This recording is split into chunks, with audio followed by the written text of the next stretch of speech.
Hello, welcome to AV Rant. If you're seeing this, it means you're watching the behind the scenes version of this video. That's where we're recording it live, so audio quality might drop in and out depending on how Google Hangouts handles things. You're not going to see the images that we're talking about. We put together a complete 2-hour video after this, so we clean up the audio, edit in the images. Tom and I will be side by side, so just so you're aware, this is behind the scenes, could be a little bit rough. And with that, I'll switch over to Tom and we'll get started. Welcome to another edition of AV Rant. I'm Tom Andry and I'm here with Rob H. This is AV Rant. It's your home theater and AV questions answered.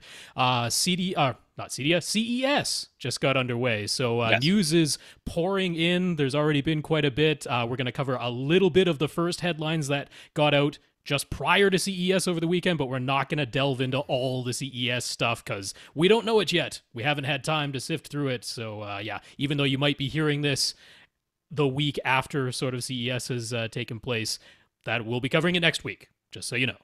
Yeah. Very exciting. Yes. Extremely excited. CS has become less and less relevant in my life, to be honest with you. It's more gadgety and, everybody's talking about Alexa and... Honestly, so far this year from the news I've seen, it's been like, here's what might be cool in 2019. Because all the stuff so far has been super prototype, super here's what we can maybe do, or if it comes out this year, it's going to be crazy expensive. So this year so far, it hasn't been exciting as in, oh, I can't wait to buy that this year. It's like future tech. Right. So that's, I guess, what it is. Well, whatever. Not super worried about that. We'll see what it comes if they come out with anything. I mean, I just don't see anything on the horizon that sounds like it's going to be super groundbreaking.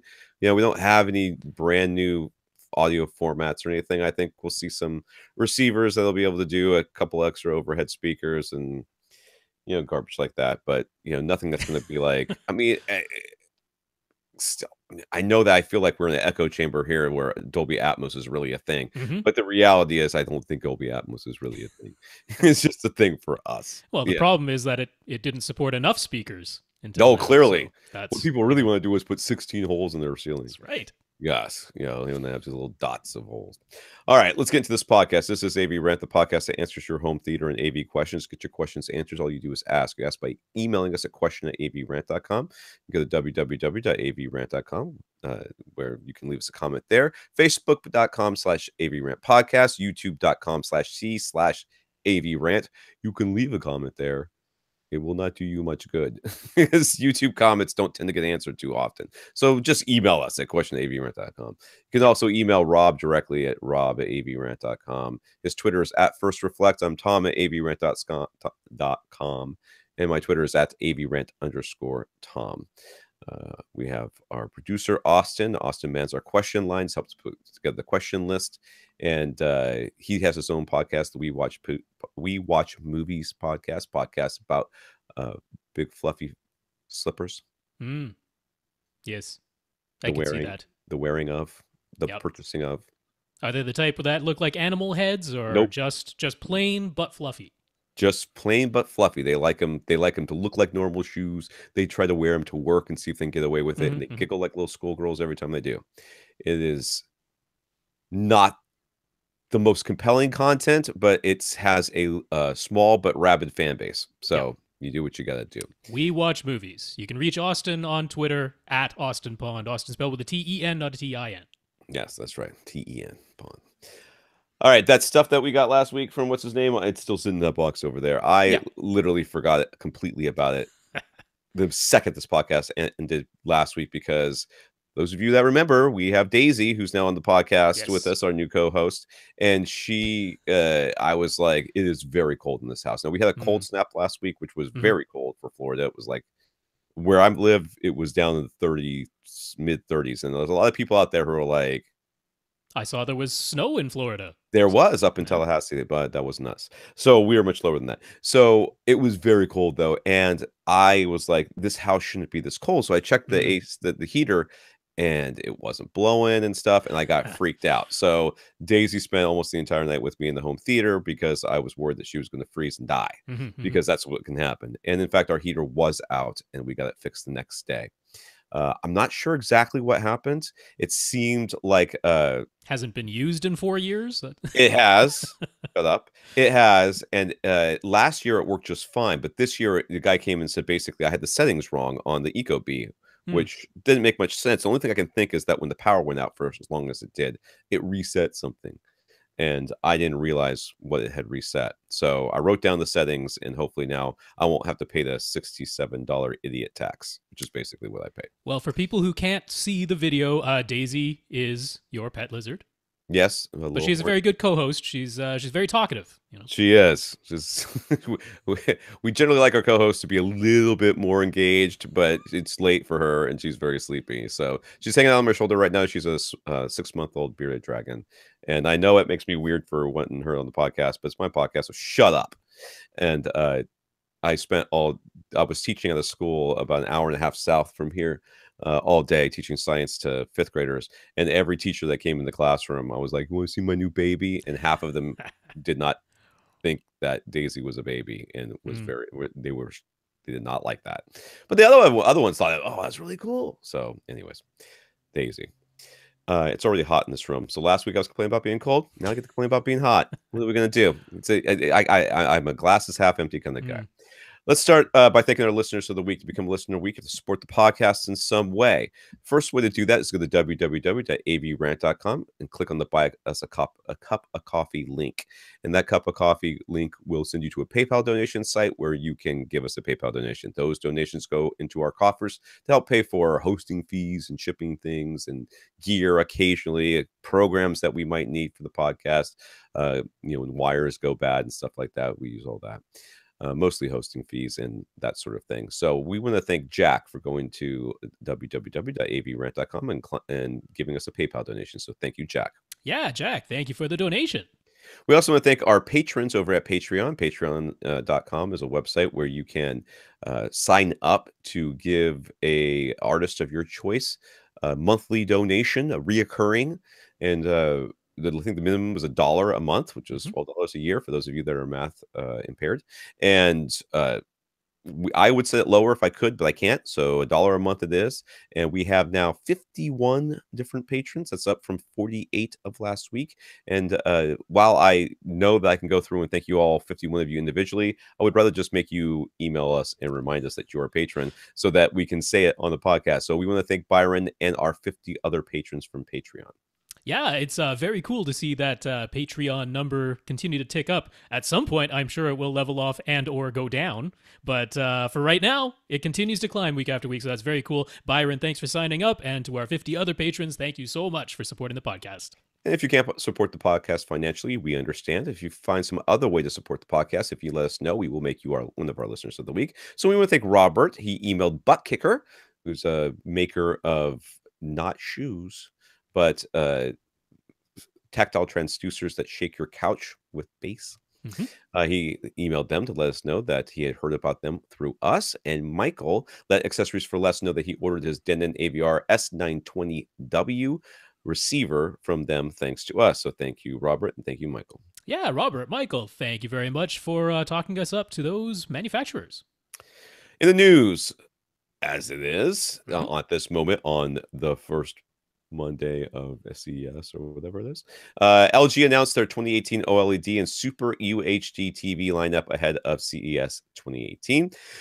Excuse me. For OLEDs, they're mostly touting their beefed up processor and ability to show 120 frames per second content, because Plasma's going to do 600 frames per second, but whatever. But no major changes to light output or HDR. And on the LCD side, the two top series get full array local dimming, which appears to be a trend across many LCD TVs this year. So we're going to see more local dimming, it looks like, which is something we should have been seeing a long time ago.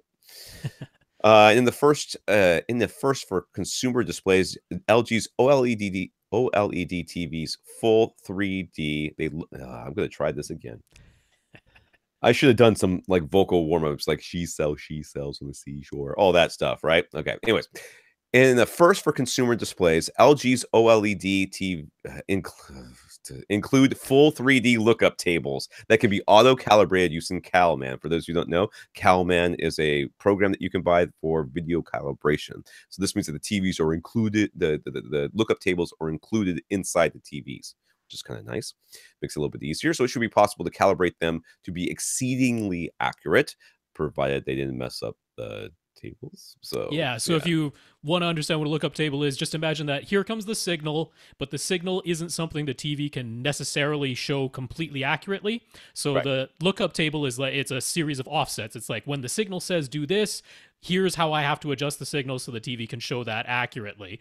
And a 3D lookup table means that it's not only the XY coordinates to get the exact right shade of the color, but it's also the luminance of the color, how bright the color is. So it's all three of those axes being adjusted for every single pixel, every single frame. That's something that we really haven't had in a consumer display before. So pretty cool. And they're also, this is again still LG that we're talking about. They're showing a prototype 65-inch OLED that can roll up like a poster into a very slim, well, pretty slim base, we think. I mean, we're pretty sure that's what it looks like that's happening. Yep. It doesn't look like there's any sort of weirdness going on, but yes, it's like it's almost like a pull-up screen, except I guess it's motorized. Yes, it's gotta be motorized, right? It's gotta be. It is. So Warner Brothers joined the HDR10 Plus Alliance, and there's a new HDR10 Plus logo that you can now look for on things to be there, which includes Samsung, 20th Century Fox, Panasonic, the Warner Brothers, and Prime Video. So there's that. Them's the HDR10 Plus Alliance. And Panasonic made some announcements ahead of CES as well. First up, they say that HDR10 Plus is now part of the Ultra HD Blu-ray specification. So it's an optional format now, just like Dolby Vision. Next, they announced that OLED TV models that support HDR10 Plus, but not Dolby Vision. So they'll only be available in Europe, no North American releases. They use a new screen filter to get rid of the magenta tinge. LG did something very similar last year, and they're introducing new dynamic lookup table for better tone mapping. So that was another common thread across the TV announcements. Everybody's doing some kind of dynamic tone mapping now, which is something LG started doing last year, and now everybody, they all have their different names for it, of course. Of course. But essentially, it's taking the HDR10, the base layer HDR10 that has static metadata, and doing some way of, analyzing the signal and dynamically adjusting the screen on the fly, scene by scene. So everybody's doing that now. All right, I forgot who we're talking about here. Are we talking Panasonic. about Panasonic? Finally, they announced new Ultra HD Blu-ray players that support HDR10 Plus. Interestingly, the flagship UB820 player will also support Dolby Vision. So it's the first Ultra HD Blu-ray player announced to support all of the HDR formats, even though their own TVs currently do not do that as of yet. That's right. Which is just fine. I mean, that's fine. So how long do we think before Oppo releases update? Let's gonna do this. I mean, when HDR10 Plus was very first announced, Oppo was like, if it's possible, we'll do it. So we'll just have to see. For their part, I mean, LG has supported all of the HDR formats more than any other TV manufacturer. Now, their rivals with Samsung, and HDR10 Plus was largely developed by Samsung. So not quite clear whether that'll get added there, but as far as like having the available processing power, their new models that they just announced for this year, they're like, totally beefed up, like 35% power boost across the board. So they've got the processing power there. If HDR10 Plus takes off, it would not shock me at all if a new LG TV could support it. Right. So Samsung unveiled their home version of their micro LED cinema display. They're calling it the Wall. I'm sure Roger Waters is currently suing them. And it is 146 inches diagonal. It's 16:9 with UHD resolution, or Ultra HD resolution. But since it's made up of many small modular tiles, it could theoretically be just about any size and aspect ratio. But it can't really, though. Really, I mean, you change the pixel density. You end up changing the resolution, but it can be scaled. So, it won't be. Yeah, I was going to say it won't be 4K anymore. It'd be something else. That's right. Yeah. So, I mean, it might. It certainly seems like it has applications for the pro space. The retail space. So I mean, clearly this is not going to be a competitor to OLED.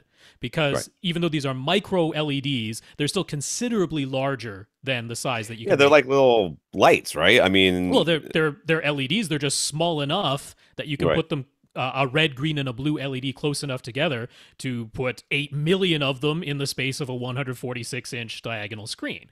So Right. they're very, very small compared to traditional LEDs, but they're still considerably larger than OLEDs.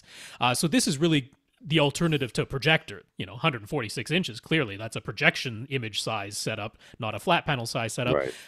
But one person, like, obviously they're not announcing price. They're saying this thing won't even be available to anybody to buy until 2019. But somebody was saying, like, yeah, I think about $2 million for this 146 inch. So this is not a How bright competitor. does this thing get? That's the real. That's the Well, real. the full cinema display that they have in Korea, that one goes up to 500 nits. Oh well, it's going to do a heck of a lot better than that.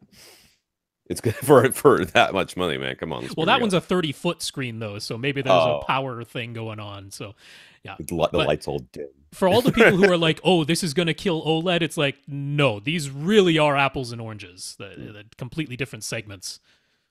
Oh, who was it that sent us the gift cards? Was it? Do you remember? Was it gift James? cards? That was James. That was James.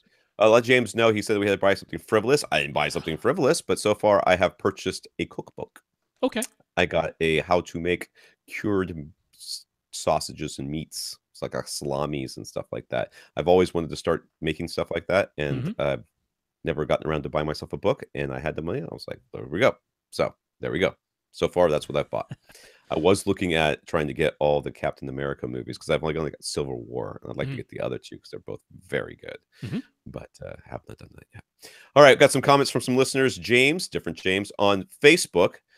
He just wanted to share a fun project that his brother and his nephew are doing. They took an old TIAC tape deck case and stripped out all the innards. They put a touch screen where the door for the cassette used to go, and they put a Raspberry Pi inside. So now it's a network player with Bluetooth, Wi-Fi, and HDMI. It's possible there's some empty space inside the case now, but it looks cool from the outside. It is a big empty box. Okay, now if you want to make this a really high-end thing, first of all, you got to get rid of all the. There can only be one knob, right? There can only be one button or knob. Having those VU meters though, that's important. That's cool. good. That's good. Those have got to work in some way. Yeah, you got to make them bounce, right? And then you need to put lead fins on the inside as like cooling to give it weight. So if it weighs somewhere around 50 pounds when you're done, you could sell that thing for like $20,000. Pretty good. Yeah, it's pretty awesome. That's a pretty good little idea. I don't know. I like the touchscreen. Doesn't seem very conveniently placed for me. But then again, my gear's all low, so I wouldn't want to have to go down there and touch it. But that's a cool idea. Raspberry Pis are cool too. Oh yeah. Robert tried our advice and installed a single butt kicker LFE Mini for his love seat. It was easy to hook up, and he actually had to turn the volume down in order to keep it sounding and feeling natural. So the single unit was plenty, and his Dayton amp is having no trouble at all powering it. He's enjoying it and finding it to be a nice substitute for actual tactile bass when he has to keep the volume low. So again, these are these tactile transducers. You hook them to your couch, and then when the bass is supposed to be hitting and shaking you because it's so thunderous, it just shakes the couch instead, which gives you that sort of that same feeling. And he's liking it, which is something I personally loathe. But I gotta be honest, I have not probably experienced it in the optimal way. If you do it subtly, it actually can be pretty cool. Because the butt kickers are very accurate. They're not just like, they're not one setting for all. They actually do respond to the exact frequency being played. And if you keep it very subtle, what you'll get at a lot of the full-size cinemas, because some of them have butt kickers installed, they've cranked it up too high most of the time. So, it doesn't have to be like that. But yeah, he was considering one of the full-sized butt kicker LFEs, which is meant really for like an entire platform. Oh, right. So I'm like, I'm glad you got the Mini, because clearly that was enough for one seat. That was enough for one little love seat. Yeah, and I'm kind of of two minds of the whole thing. I mean, when your seat shakes because of the bass. I mean, I watched a couple of movies in here this weekend, and I finally finished off the Punisher series, which, if you haven't seen that, I didn't love it until the end, and then I loved it. Okay. I haven't finished it yet, so I thought it was good, but the end was, and I won't even hint at a spoiler for you, Rob, but the end made the series for me. Made Okay. the entire series. That's good for to me. hear. And we can talk about why afterwards, after you watch it. Yeah. But finished that up last night, and I've watched Guardians of the Galaxy 2 in here recently. I've watched Wonder Woman a couple times because I love it. And even though the end of that movie kind of sucks, but I mean, if you just watch it to the part where they, the no man's land part and all that stuff, and you just kind of stop watching the movie at that part, you good. You watch all the stuff you need to watch. The stuff at the end with War was just like, that's lame. But when it shakes the couch, naturally, it feels normal. It feels like something that you would kind of expect to happen. Whereas I'm always, the times I've had butt kickers and those sorts of things, and even platforms that resonate that I've been on, those have always felt too much or resonating at the wrong times. So I'm glad that he's liking his, and I really need to give it a shot myself. I'm never going to, unless I go to somebody's house and they have it. But I'm never doing it here. But I will concede that it's probably worth it. Chris, he wrote us a while ago when he was getting crackling and audio dropouts. He thought it was old speaker wire, so he replaced it, but the issue persisted. He tried swapping the left and right front speakers, and he noticed the crackling had really only been happening in the front right speaker, and now with the speakers swapped in their positions, it was happening in the left. So that means it's something about the speaker. It followed the speaker. Yeah, which is unusual. So he called Paradigm, and they recommended that he pull off the back plate of a speaker and potentially tried bypassing the crossover to see if the drivers were making the noise themselves or if the noise was coming from the crossover, which is, I got to be honest with you, that is a strange thing to ask. I'm like, I read that like 3 times and went, what? But as soon as he got a look on the inside, he noticed that the wires attached to the crossover, one of them had come loose. So he secured those, and now clean sound, no more noise. It was the speaker wires, but it was the speaker wires inside the speaker. Yep. So that's where his crackling was coming from. Very odd problem, very unique problem, and I'm glad you figured it out. Though I have no idea what bypassing the crossover would have done. That just seems very bizarre. David went ahead and ordered the RBH A600 in-ceiling speakers and their matching backer boxes from the wholesaler. Remember, we talked about him last week. He's getting the really good price and thought that because it was so low that they must not be good. So we guess that makes him an RBH dealer now. So if you want some to talk to David, I guess. David, you ship. What do you call it? Charge for shipping? He bought 6 and would install them in the top front, top middle, and top rear positions because they're so cheap. He just bought a gross of them. He can now make use of only 4 because of how receivers work these days. But he's hoping to eventually get a receiver that will support 7.2.6. In the meantime, he can experiment and find out which combination of positions he likes best. That is something I'm interested in hearing more about, David. Please let us know which positions you think are the most beneficial, because I would like to know what you think. Yeah, I agree with that. And I'm hoping that during CES we will get the news, because supposedly Denon and Marantz, because they're off-site, they're not in the main hall. They got they're always at the Phoenician. Yeah, they've always got their own room set up, but supposedly they'll be showing their new flagship models, the AV8805 Pre-Pro from Marantz and the AVC X8500H receiver from Denon, which are supposed to do 13 speakers simultaneously. And they made it explicit when they sort of previewed them in China that could be 7.2.6 or 9.2.4 with front wides, and they actually had front wide as one of the labels on the back. Rob is all a quiver. You just got a new receiver, dude. You just got one. It was like 2 years ago already. Oh man, we need a lot more patrons to support his habit. Habit alone. Front wides. Michael just wanted to let us know that he thinks the behind-the-scenes YouTube versions of our podcast get more views than the complete 2-hour video versions, because if other people are anything like him, they simply can't wait to hear each episode. He's in Austria, so our live recordings happen to line up nicely with his morning commute. He's streaming YouTube. Yeah. Sure. That's awesome, man. He first heard us at episode 520. I don't know what episode we're on now. That's 670? We're at 573 now. Okay. So he first heard us at 520, and now he's listened all the way back to episode 300. Jeez, dude. He's got a lot of commuting to do. And so he says, thank you for all the information and entertainment. Michael, you're welcome. And I'm glad to Yes. know that we have some Austrians. Yeah, That's I right. I know. don't usually put in like self-congratulatory emails, but I just thought it was really cool that we have a listener in Austria, and anybody who is like can tolerate listening to the two of us going back hundreds of episodes. And I mean, it must be a short amount of time. 520 only came out a year ago, so in the span of a year, he's listened to like 520. So in the span of like 40 something episodes, no, 60, 50 something episodes, he's listened to a backlog of 200. 220 Yeah. episodes. That's I don't know if that's I'm sorry. congratulations or I'm our sorry. apologies. What? I Yeah. think I'm sorry that we did this to you. And I apologize that we're not better. We'll try. We're working on it. So a different Rob M, wanted to share a tip for Canadian shoppers. We don't have the same selection of price alert / price tracking websites as our neighbors in the States. The only one I use is Amazon. I just go look. But yeah, he found Price Alert. So it's price instead of alert, it's owl. OWLERT. That's all one word. Pricealert.com. He says the site works well for Canadian online retailers, except for Costco for some reason. Yeah. So that might be helpful for some Canadians out there. You know, and I heard something about this on the radio one time about how Google and other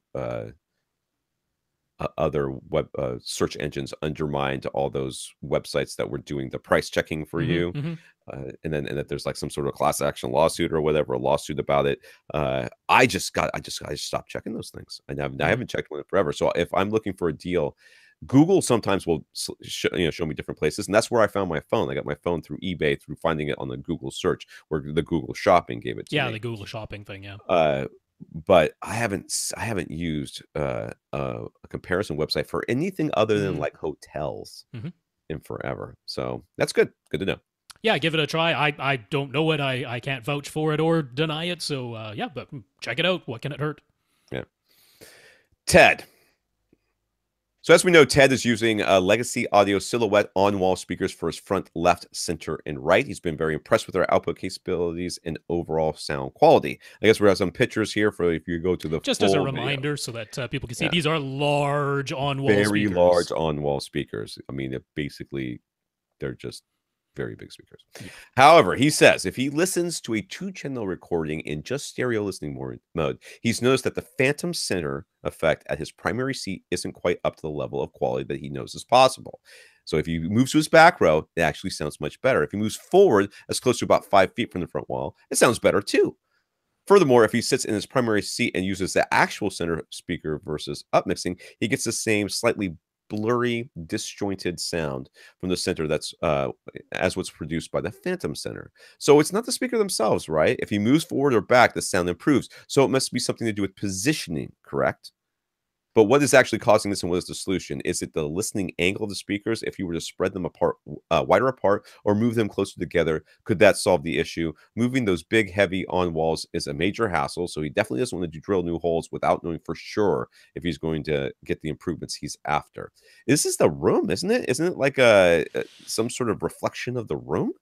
Yeah, so I mean, I had a little bit more back and forth with Ted via email because first suspect is you're somehow just sitting in some kind of cancellation null. See, that's what the first thought that came to me is like maybe he's sitting in like the exact perfect spot. Yeah, that is the exact wrong spot. Well, wrong that where some reflection from the ceiling or reflection from the side walls is creating a cancellation that's just making things sound a little bit off.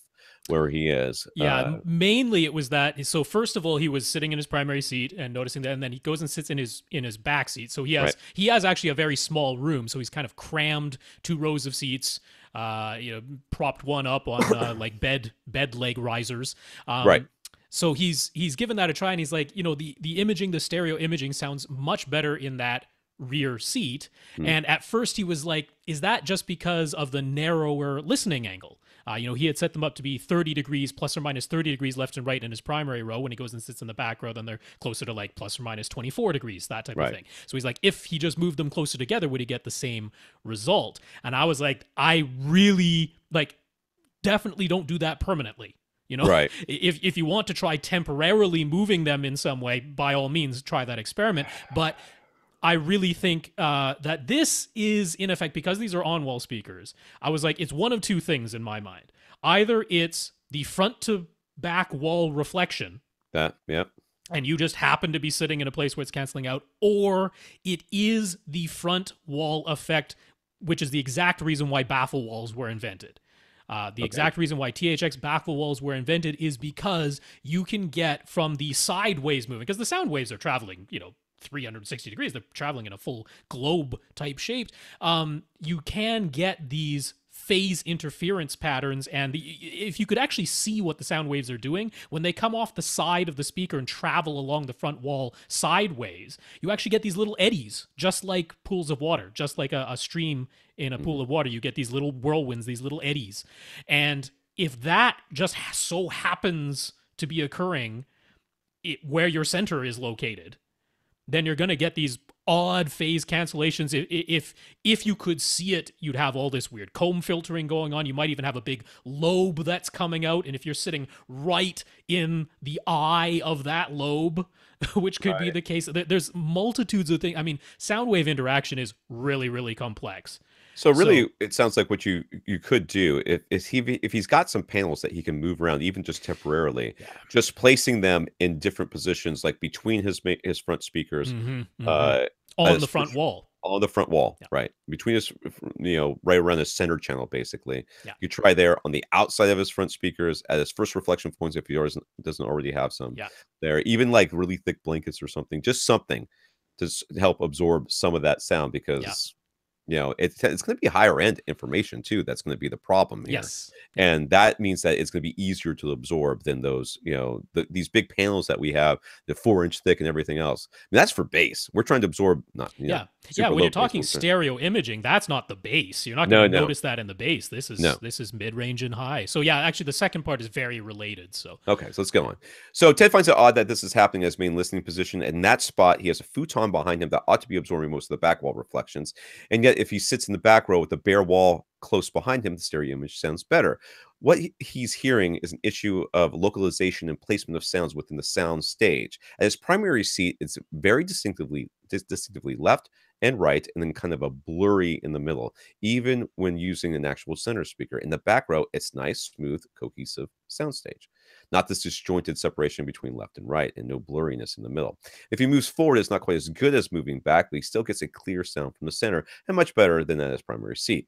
If this is all due to sound wave interference, Ted could understand that messing with the frequency response, but can it really mess with the imaging the way he's experiencing? He's just having trouble wrapping his head around that.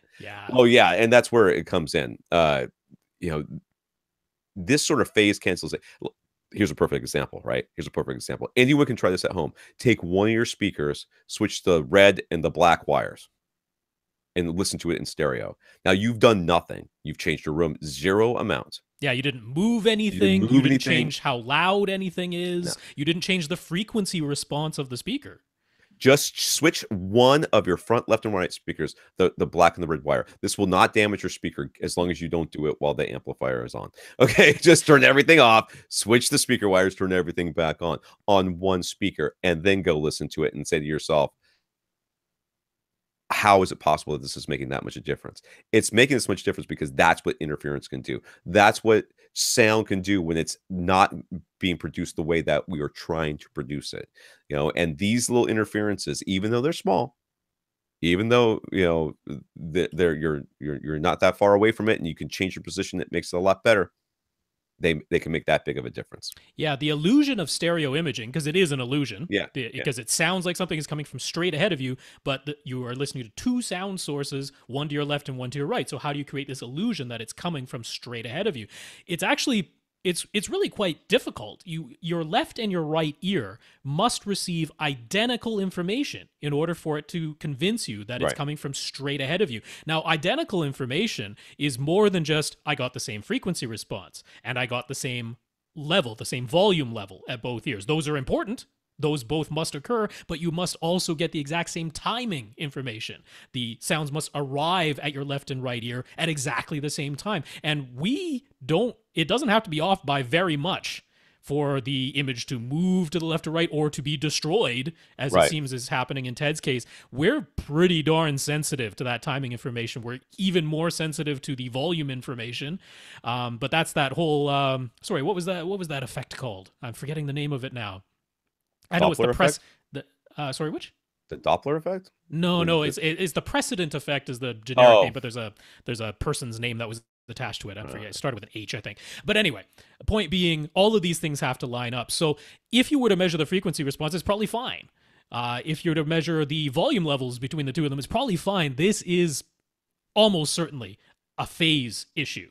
right. And it is a place because you've found out for yourself. You move back, you move forward, and suddenly you're not in whatever this odd phase cancellation that's happening at this one spot in your room. It's unfortunate, but that's really what it is. Yeah. And it's funny when if you do the test where you switch the wires, you're going to be blown away by how weird your speakers suddenly sound. I mean,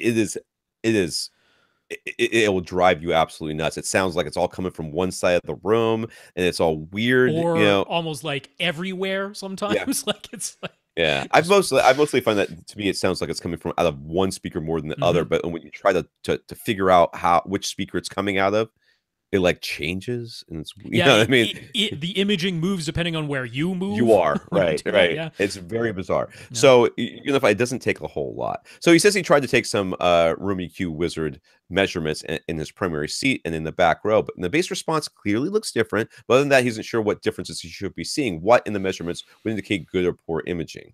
Wow, this would be hard to see. Yeah, it would phase. Yeah, It's hard to see. It'd be very hard to see. I mean, you'd have to take individual measurements of each speaker and then somehow be able to compare the phase differences between them and then know what you were looking at. I have a feeling that trained speaker designers and acoustic designers, all that stuff would go, I don't know what it's supposed to look like, but I know what it's supposed to sound like. You know what I mean, truthfully, you'd have to do this with at a minimum dual microphones because it has to be the same signal playing simultaneously, right, and being measured at both. So at minimum, you could do it with two microphones. Ideally, you'd be using one of those dummy heads. Right. And then you'd have to be because the like you say, the frequency response is probably going to look the same. That's not the issue. Like I understand that Ted's having a bit of difficulty wrapping his head around it because it's like the frequency response looks the same. The volumes look the same. Why is this happening? And I mean, the difference is in timing. We're talking down to like 0.1 of a millisecond sometimes. Right. Now, is it possible to see that in measurements? Yes, that is possible, but man, oh man, would you have to scrutinize. Right. It's definitely not something that's going to jump out at you as if there's any amount of smoothing happening to that signal, it's gone. Yeah, you'd have to have very fine measurements. You'd have to have you need a computer designed to analyze the phase response. That's what you would need. Yeah. You couldn't do this by eye. No. So yeah, that's why. I mean, it looks like a mystery, right? This is one of those things where the audiophiles who are like, oh, there's things you can't measure. Well, this is one of those things where they're almost right. Like you actually can measure it and it can be analyzed, but to actually see it in a graph with your human eyes, you're gonna have a heck of a time explaining that. So where it's a lot easier just to sit in a room and go, that doesn't sound right. Right. Exactly. That sounds like the phase is off. This is one of those things where you will notice it with your human ears long before you notice it with the objective measurements with a single microphone. Yeah, that's right. Ryan picked up a pair of Ascend Acoustic CBM 170 SE speakers on Craigslist, and he's enjoying them so far. So now he'd like to round out the rest of his speaker system. The room is 9.5 feet wide, 12 feet long, 7 feet high, and he'll be sitting about 7 feet from a 65-inch TV. Should he go for 3 CMT 340 SE speakers up front while moving his CBM 170 SEs to surround duty only? Or is there a different complement of speakers we'd recommend for his setup? Let me see here. I don't know these speakers that well. Tell me about these CBMs 170 SEs. Yeah, so those were Ascend's like first bookshelf speakers. These they've since upgraded the drivers now, but it's your traditional two-way tweeter and woofer bookshelf speaker, 6.5-inch drivers. So your very standard bookshelf design. Now, given how small this room is and how close you're sitting to these speakers, the CMT 340 SEs, their bread and butter is being able to play really loud. Right. You don't need that. No. You really don't need that. Now, the CMT 340 center that might not be a bad choice because Sure. the CBMs are pretty almost cube shaped. So it might be a little bit weird to use a third CBM as your center, whereas the CMT is just going to have that traditional horizontal Right. shape and look like a center. So, getting that as your center. But I personally, I would, in this setup, we are so close and the room's so small, I would keep your CBM 170s as your front, left, right. Yeah. Choose whichever center you like, and then get the smaller HTM 200 SEs, which are 6 inches from front to back, wall mountable, sealed design. Get those for your surrounds because you're going to want to wall mount them, and you're going to want them to be small and easier to put closer to the walls. So that's the compliment I would go for in this setup. So it's funny when you go to a speaker manufacturer that makes good speakers, and most of the ones that we talk about this, I'm not on this podcast. This statement is applicable to them as well. You get an older pair of speakers, and you're like, well, I got this older pair that I found on Craigslist for cheap, and I need to fill out the system. I'm going to get these newer pair. I'll use those as my fronts. That's not always the best or even the thing you want to do. These older pairs are usually pretty well matched to the newer stuff because they have a design philosophy and a sound philosophy as well. They want to give you that same sound. They don't want your customers to go, I bought these speakers 10 years ago. I bought some new speakers and they sound completely different. They want to have some coherence across their entire line. And just because these speakers are older doesn't make them bad. I mean, are the surrounds on them good? Are the rubber surrounds on them good? Do they play? Are they ripped anywhere? Are they making any sort of weird noise? Nope. Throw them up front. They sound like they're more than big enough for your room. So get something smaller for your surrounds. I agree. Okay, he'd like to add some GIC acoustic treatments. Nothing too crazy or over the top. And so, just so we're aware, he already bought curtains to cover the window and the closet opening. Could we give him some recommendations on how many panels and where to place them? Is it just these two pictures, right? Oh, there's more no, pictures. there's So we're sort of seeing I see. around the room. So yeah, this is a small room. Now he's already painted what appears like it's going to be his side walls as a dark gray, and the front and back walls look almost black, if not Right. black, very very dark gray.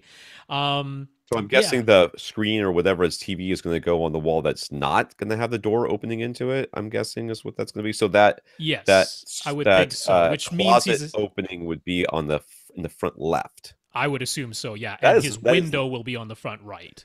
That is a lot like my room. Okay. My window is in the midpoint of my right wall. Mm-hmm. So yours is in the front right. But my closet is in the front left, and the door is in the midpoint of the left wall, and I have a door in the back that goes to the bathroom. So we have similar rooms. Okay, so what I did is this. I have a let me see if this will work for you. I have a subwoofer in the front left corner, kind of like right in front of where the closet would be there. Okay. So that little closet, not inside the closet, but where that little quarter wall thingy is. And if you're watching this on YouTube, you're going to know what we're talking about. But basically, there's a closet door, and then right next to the closet door is the door that comes into the room. And that's the whole left wall pretty much. Okay. So there's a little bit of a wall from the closet to the very front wall on that left side there. Right there is where I put and mine's almost the same size as yours, that little wall thing. So that's where my subwoofer is. My back subwoofer is cheated into the room from the rear right corner inside the room right there, so that it matches like the mirror image, basically a reversed image of that. Okay. So, and then I put in my front right and both rear corners tri-traps from GIC. Those are the corner traps inside my closet in the left in the front left, where would be as far front left corner. There's also a tri-trap in there. Okay. Along the front wall, along the floor, there's tri-traps on the floor. Because okay. That's how many I have. Okay. They just happen. That's how many I have. Got those there. Then I have inside of that closet on the left, I have a panel on the just kind of leaned up against the wall in there. Okay, and that just kind of sits there. And I don't have anything. I don't have a screen in front of that. I could have put a screen in front of it. I have a curtain. Yeah, so he's going to have curtains going there, but sound's going to go through those. So having the inside of that closet treated with some absorption, good idea. Yep. And then I have wall hung panels, a large one on my right near my first reflection point on my right wall. on between my door, right where your light switch is there, which is of course is not going to work for you, but you can maybe do this if you want to put 2 smaller panels. I put 1 panel there, 1 thin panel, which I I made imagine myself. he might put a surround speaker there. That could be the Yeah, case. you could. Yeah, yeah. So, but maybe below the light switch, you could put something there if you wanted to. You don't have to. On the back wall, I have Back two wall, small. yes. On the I have 2 small panels. You could have 2 large ones. I don't have space for 2 large ones. And on the side walls behind my couch, I have with the equivalent of 1 4x2 panel. I have 2 2x2 panels, which I have offset because it looks nicer. But that's so basically he what I have. could do all of that other than his first reflection point on the right side, the windows there. So it would have to be freestanding or kind of tucked into the window. Well, if he's going to put a curtain in front of that anyways, that's right. Who cares? Put it behind the curtain. Yeah, sure. You know? I mean, it could just be sitting on the floor, too. It doesn't have to be anything fancy. If you've got a curtain that goes down to the floor, it can just be leaning there on the floor, just sitting on the floor. So, yeah. Tuck it up in that window, too. You know what I mean? Depending on where your tweeter is in relation to that window, you could tuck it right inside that thing. Yeah, no, I mean, he says he doesn't want anything crazy. There's nothing fancy about acoustic treatments. You basically want definitely the back wall. There's no reason you shouldn't have panels on your back wall. Yeah. So that cuts down on that. I'd probably put some on the front wall too, behind my front left and right speakers. So that gets rid of your front to back. Corners, any corners that you can. Absorption inside of that closet, and then if you can treat the side walls where you're going to get reflections, that's where you go. And that's about it. That's really all you need. Yeah. So his receiver is a Denon X3300W, so we can add 2 Atmos speakers for a 5.2.2 setup. Would in-ceiling speakers be best, or could he maybe just mount speakers up high on his side walls and call them top middles? I mean, you could get the prime elevation speakers. You could get the focal birds, which is what I did, and mount them directly to the ceiling, which works too. So can you do what you suggested? Yes. Would it be better if they were cheated in on the ceiling a little bit? I believe so. I don't think you have to put in ceilings. They're not necessarily best. But how high is this room? Is it 7? It's only 7 feet high. Yeah. And it's only, did he say 9 feet wide? I mean, it's only 9.5 feet wide. I think the prime elevation speakers might be a good option for. Yeah, I mean, given how narrow this room is, even if they were on the ceiling, how much closer together would they honestly be? Yeah, like a foot, 2 feet. Prime elevation speakers could be your top middles. Yeah, I mean, yeah. Given how narrow this room is, I could definitely see the prime elevations being good. You could even do where they are technically mounted to the ceiling, so like the shorter angled part, the shorter flat part would be against the side wall, and the longer back part would be up on the ceiling where the mounting bracket is. So the angle is coming in that way. It's quite steeper. It's a lot steeper that way. Yeah. Yeah. You could even do it that way if you wanted to. That would be a good idea. So you're actually physically mounting them to the ceiling. You're right. Correct, they're up in that corner as if they were wall mounting them. Yeah. Yeah. That would work. Yeah. Because I think going to the whole cutting holes in the ceiling, I'm not super enthusiastic about that. Yeah. I mean, if you want to, by all means, but this is a case where, yeah, I could definitely see you mounting prime elevations up there and it working just fine, given how narrow your room is. Yeah. All right, let's go on. Mike. This is Mike from Canada. So Mike decided to heed our advice and forego the Fluence bipole surround speakers he had in mind in favor of using SVS speakers all around. Ultras up front, primes for the surrounds, which was good because that was a weird thing. We talked about him a couple weeks ago, I believe. For his in-ceiling Atmos speakers, he was considering HTD, but we suggested Outdoor Speaker Depot instead. He's heard us mention both KEF and RSL, though. Both are more expensive than the OSD models.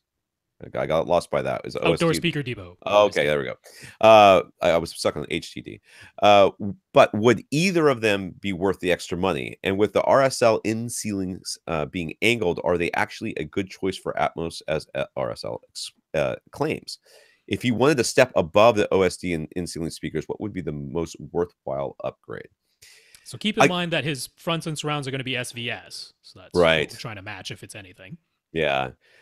So the Outdoor Speaker Depot, and granted, I haven't heard these speakers yet, and we're going solely based on Rob's recommendation here. The fact of the matter is Atmos. It's just I just As long don't as they're think not offensively bad. yeah, I just don't think it matters all that much. I really, really super don't. So many things work in your favor for not caring about the quality of your Atmos speakers. They're usually a little bit behind you or way above you. They're not playing nearly as often. They're not playing nearly as loud most of the time, and your ears aren't aimed in the right direction. You can't hear that well, and there's so many things. Plus, there's the Dolby curve that's going on with these things that we don't even really know what's going on there. So who knows if the speaker that is good is good? Can you get something better? Absolutely. Do I think in ceilings being angled is a good thing for Atmos? Well, Dolby doesn't. So I don't know why RSL seems to think so. It does allow you to place them in non-optimal placements, but if you can place them so they are where they're supposed to be, they should be aimed straight down. Yeah, or when you're using speakers that don't have the wide dispersion that Dolby wants you Right, to have. right. I mean, Golden Ear is almost responsible for this whole angled thing, because Golden Ear speakers with their folded ribbon tweeters do not have the super wide dispersion in all directions that Dolby is asking for. So they use their angled in-ceiling speakers, which they initially invented to be like your front, left, center, right. Right. That's what they invented them for. Yeah. But they're like, hey, these actually end up working pretty okay for Atmos because our speakers don't have the super wide dispersion. Well, people, for whatever reason, kind of glommed up because they're like, oh, they're aimed at the seating position. It must be better. It's like, it's not really what it was intended. It was a compromise. It was a way of addressing a shortcoming, quote unquote shortcoming, of their speakers in the way that Dolby originally intended for them to work in those Atmos positions. So the angle isn't necessary if you have the wide dispersion that Dolby wants you to have. Upgrading to something like KEF, like this would make sense to me if you're building a fully dedicated, fully enclosed room, you're using KEF R series speakers all around, and you're like, and I want to have KEF in ceilings too. I'm like, yeah, that makes sense. But when even they're then, going to be, if you said you wanted to get a cheaper speaker for and save a little money, I'd be like, yeah, that's totally what you could do. But in the scenario described, it'd be like, okay, I'm not going to try and tell you, no, you must spend less. It's like, okay, I can see where you're coming from. But here, the KEFs aren't going to perfectly match the SVSs anyway. You're trading one non-perfect match for another non-perfect match, so why spend more to do it? If you want speakers that I would consider better than the Outdoor Speaker Depot ones that aren't going to break the bank and are available to Canadians, I would point you to AVRant. AVRant's Intimus in-ceiling speakers, they go for $300 US dollars a pair, but they do ship them to Canada. They're very nice speakers. If you want to, you can angle the tweeter. I wouldn't recommend doing that. I think that throws off the dispersion because you're not angling the woofer at the same time. They're nicer speakers than the Outdoor Speaker Depot ones, but I'm like, I would really struggle to tell you that it's worthwhile. Right. No, I agree completely. Yeah. I agree. I don't see any reason to do it. But if you really want to, there you go. If you really want to, that's got money burning a hole in your pocket, and you want to know that you have better quality speakers up there for whatever reason, it's just gonna make you feel better. That's fine. Yeah, if you're just like, I can't stand the idea of these inexpensive speakers, then there you go. So since Mike's L-shaped basement is being finished, he has some options for soundproofing when it comes to the walls and ceiling. All the various rooms and closets and such will have doors. And that's not shown in this render that we're about to show on the full video. But the overall space will still be L-shaped. He can't change that. At least he can if he wants to stay married. He was planning on going with the basics. Insulation in the walls and ceiling, spray foam for the exterior walls, regular insulation for the interior walls and ceiling, plus resilient channels to hold the drywall. But should he consider something more or something else as far as construction goes? This is a basement, right? Did he say something about the ceiling? Because I think the ceiling is where you're going to run into your biggest problems. That was insulation in the ceiling. His idea was resilient channel on the ceiling joists, drywall, but single layer of drywall, right? Yeah. So I mean, you could do double layer drywall, but you have to do the whole ceiling. That's what it comes down to. I mean, if you're going to do that, you got to do the whole ceiling. It can't just be the area above your home theater or whatever. Anything that's inside that enclosed L-shaped area would have to have that. Yeah, the remaining steps that you could do, and I wholeheartedly recommend that you contact the people at soundproofingcompany.com. Somebody needs to tell them that we keep recommending people talk to them. Yeah, that's true.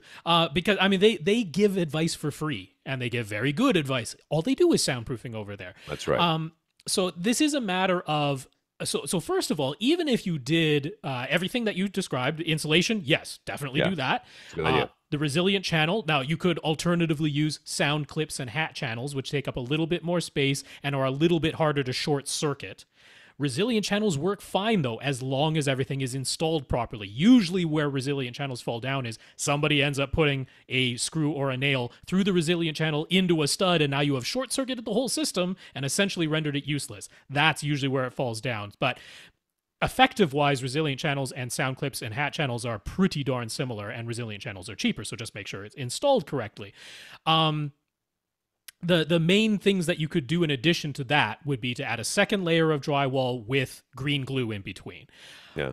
Now, if you simply use the single layer of drywall that you're proposing and make sure that every seam is really well sealed, and that's going to be with acoustic sealant, that's what you want, which is stuff that never fully hardens, never fully cures, it stays elastic. Make sure that every seam in that single layer of drywall is sealed. If you do that, if you were to add the second layer of drywall with the green glue, you would improve the soundproofing, but it's a question of how silent do you need it to be. No, none of this soundproofing is so silent that if you cranked your system to reference volume, you wouldn't hear a peep upstairs. Right. Nothing is going to get you to that. But how quiet do you need it to be? I would talk to soundproofingcompany.com. It sounds like you want to try and save money. So it's highly questionable whether it's worth going, because that's quite a bit more expense to do the green glue and the second layer drywall. It's a lot of expense. If you focus on sealing everything up really well, it's really quite effective and will probably be enough. Yeah, I agree. So the room directly beside his home theater area is where the furnace and water heater and such will go. He's concerned that about noise from that room being audible in his theater, and noise from his theater getting into the ducting and spreading throughout the rest of his house. He's thinking of installing a solid core door with weather stripping and a sealed jamb at the bottom. Anything else worth doing to make that utility room as soundproof as possible? I don't think you can do that. Yeah, you need to be really careful about code here. Yeah, because I think if you install, I mean, if that's the door that goes, because if it's I can't tell which room he's talking about. If he's talking about that little room. Yeah, so the theater is in the lower left part of this L shape, and there's one room directly to what would be the left of his theater. That's going to be the utility room. Yeah, I don't know that you can do that, because I think you have to have like air that can go in there, and you can't seal that thing off unless it's primarily, if anything, is gas powered. Right. Which most furnaces are going to be gas powered, but not necessarily. It's possible, but it is possible to have a utility room, because normally you're required to have a louvered door so that the air can move into that utility room and throughout the rest of your basement and essentially the rest of your house. That's normally the requirement. It is possible to have a sealed utility room if you have full in and out venting to the exterior of your house, and that actually means going all the way up through your attic, because you are not allowed to have any of that exhaust below your roof line. So this is not a trivial thing we're talking about. We're going to talk about from your basement all the way up through your attic, out the top of your house. That is the requirement. So yeah, this is not impossible to do, but you really need to talk. You got to talk to your contractor. You got to talk to your contractor about this, because you can't just throw the sealed door in there and go, oh, great. Like, no, that would be very likely against code. Yeah. And against code isn't always like, ooh, we're trying to make you do stuff we don't do. It's like, ooh, you don't have any place for these off gases to go, and now everybody in the house is dead. So yes. No, this is a very serious thing. Yeah. So make sure you're paying attention to code. Yeah. So with the walls open, he has the opportunity to run some wires and electrical. Any special considerations he should make specific to his home theater area? Everywhere you think you're going to have a speaker or a wire run, and definitely wherever things are going back to wherever your gear is going to be, conduit. Yes. Run some conduit so that you can pull string through it. So what is conduit? I mean, it's conduit. They call it Smurf tube. It's usually blue. I'd go for the one that's 1 inch diameter, because then you can pull an HDMI cable through it. Yeah. So, and then I would also consider running, this is not something you could do probably, but you're an electrician, a couple of 20 amp circuits to the front, where your gear is going to be. Where your gear is going to be, just in case you get a big old amp and plug it in. Yeah. That's not really a necessity, but if it's going to be done anyway, like just say, hey, up here where my gear is going to be, instead of running the 15 amp circuit, as I'm sure you were going to have an electrical outlet wherever your equipment was going to be, you make it a 20 amp circuit instead. That's really not a huge cost increase. So yeah. Run something to every place that you think a subwoofer might be. All four corners would be nice. He actually ends up asking about that later. So. Okay, well, I'll skip that. And then, that's pretty much it. Yep. Okay, yeah. His wife really wants an entertainment unit as the front, at the front as far as the aesthetics go, but it will be custom made, so the exact placement of shelving is completely up to him. Since he wants to go with SVS Ultra speakers up front, what sort of shelving would work best to hold the bookshelf left, right, and center? So it's okay to put them fairly small cubbies, or should they be as open as possible? Do not put them in cubbies. Do not. They are rear ported, those speakers, too. Put them in cubbies in any way, shape, or form. If you want something to go into a cubby, get an in-wall speaker and then build it into the cubby. That's what you do. You don't put a bookshelf speaker, especially one that's rear ported, into a cubby. That's just asking for acoustic problems that we'll have to deal with later. If this is fully custom, can the backs of where the speaker is going to be, can that have some 2-inch thick insulation with some fabric over it? Essentially be an acoustic panel that would be behind the speaker. I don't see why it couldn't. Why not? Sure, why not? Why couldn't you do that? Right. If this is fully custom, so that's something I would do. I would have the back of this. Why not the whole thing? Turn the whole thing into a panel. So you're going to have a fabric cover on the back of that entertainment unit instead, and then keep the shelves as open as you can. These speakers were essentially meant to go on stands out in the room, so give them as probably much a couple of feet into the room is what the idea was. So keep that in mind when you're doing this. But yeah, you don't want to put them in cubbies. No. If your wife doesn't want to see them, rethink your speaker options. Well, it's okay to have an open type of frame and then just have some speaker grill cloth that goes over the front to hide them visually. That's fine. Yeah. But there's also no reason to be sold on a speaker that is not going to be compromised by your current idea of placement. Think of a speaker that is not going to be that way. Look at these silhouettes that Ted has. I know they're a lot more expensive. But as an example, these are big old speakers that are on-wall speakers that are really not that thick. They're very large and they're very big, but they're not that thick. And if you had just a little panel in front of them, just something to cover them up as they were mounted at the back of this thing, your wife might be thrilled and you might have a much better sound experience than what you're looking at here. That being said, there's plenty of options here. I see what he's got here. I'm not a little confused by this bar. What am I looking at here? Is that where the TV is going to be? So the TV is going to be the black thing at the very front. And then those panel thingies, that's where the speakers are going to be. I'm a little confused by that. So to the left and the right of the TV, that's where the shelving will go. He's like, they kind of rendered it up with glass front panels, which is actually kind of the next question coming up here. All right, here we go. Yeah. Again, with the entertainment unit being custom, should the shelving areas have glass covers, wood covers, or can be completely open? Clearly, completely open. I would go with not glass.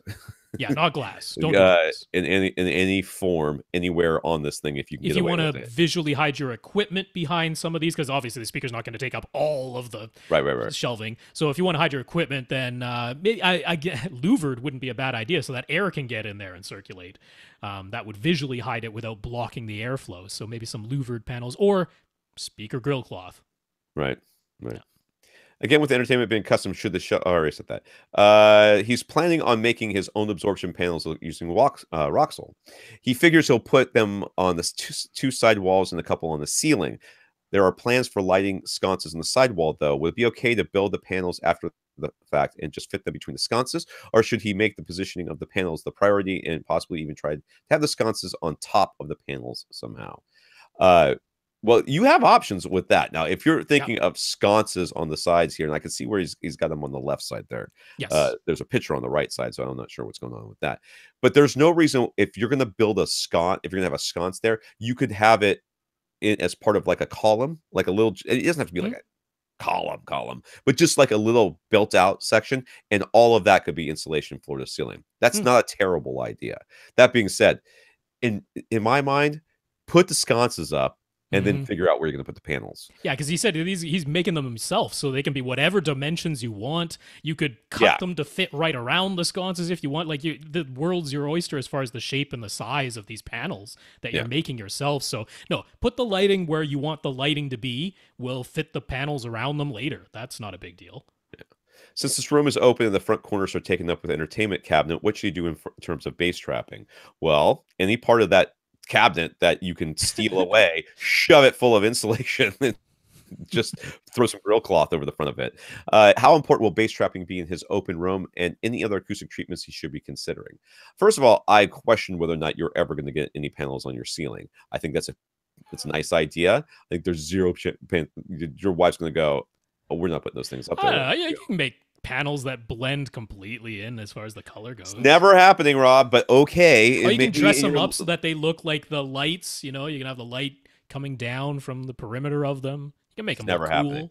So what should you do with panels? Anywhere you can.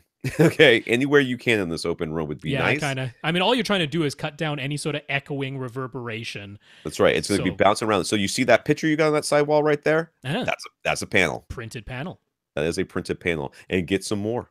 Hey, honey, I love art. Let's put some more art in here. I'm having it printed at this place. Let's get some more art. And anywhere you can put the panels, you should. It's a big room. Yes. It's open. Yes. Does that mean that you don't need bass trapping? Absolutely not. As much as you can get. The more the better. Because you'll never have enough for this room. Because you'll never have enough. So wherever you can put it is a good idea. I have to scroll back down. He's pretty much going to be restricted to having his subwoofer somewhere in the front portion of his theater, most likely on the right side wall in front of the L-shaped couch. So between the entertainment unit on the front wall and the couch.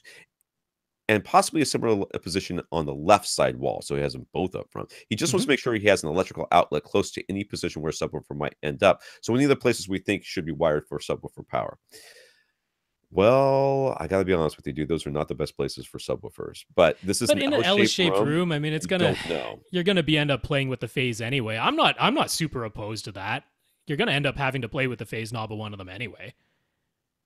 I mean, what else are you gonna do? Put it in the kitchenette? Yeah. Put it by the bathroom? I mean, what else are you gonna do in here? Yeah, I'm really quite okay with that placement myself. It's going to take some phase knob playing. Yeah. How about around the corner on the left side? So right where where that furnace door is, if that's where the furnace door is, around that corner, putting a sub there might not be. Having an option of putting it there might be worthwhile. Maybe. What's that going to do, though? Who knows? It's an L-shaped room. I'm just looking at places where you could physically put something, right? The other place is, oh, heck, dude. I mean, what about behind the couch? You see that there's that little seating area there with that, with that light? Put one right near there, and then one across the hall from it there where I just said. Maybe an option there. Might work. So we now have 4 placements for options, right? All right. So essentially, the 4 corners of your theater area is what we've wound up saying. Because I don't think no one's going to let us put them anyplace else. Because I can't see any place else we can put them. Really. If we're just talking electrical outlets, I don't see how that could be objected to anyway. You're and want outlets in those positions anyway. And you have to run a RG6 cable back there too, right? For the subwoofer. But other than that, that's not that big of a deal. Those are places I would so essentially the 4 corners of your theater area there. Yeah. Lance. Yeah, that was one big question from that dude. Lance bought a 65-inch Sony X900E from Best Buy. They said it would be getting a Dolby Vision update via firmware, but then Sony themselves said that only the X930E would end up getting Dolby Vision. So what's the scoop? The scoop is the Best Buy guys will say anything to get you buy TV. They were wrong. Scoop.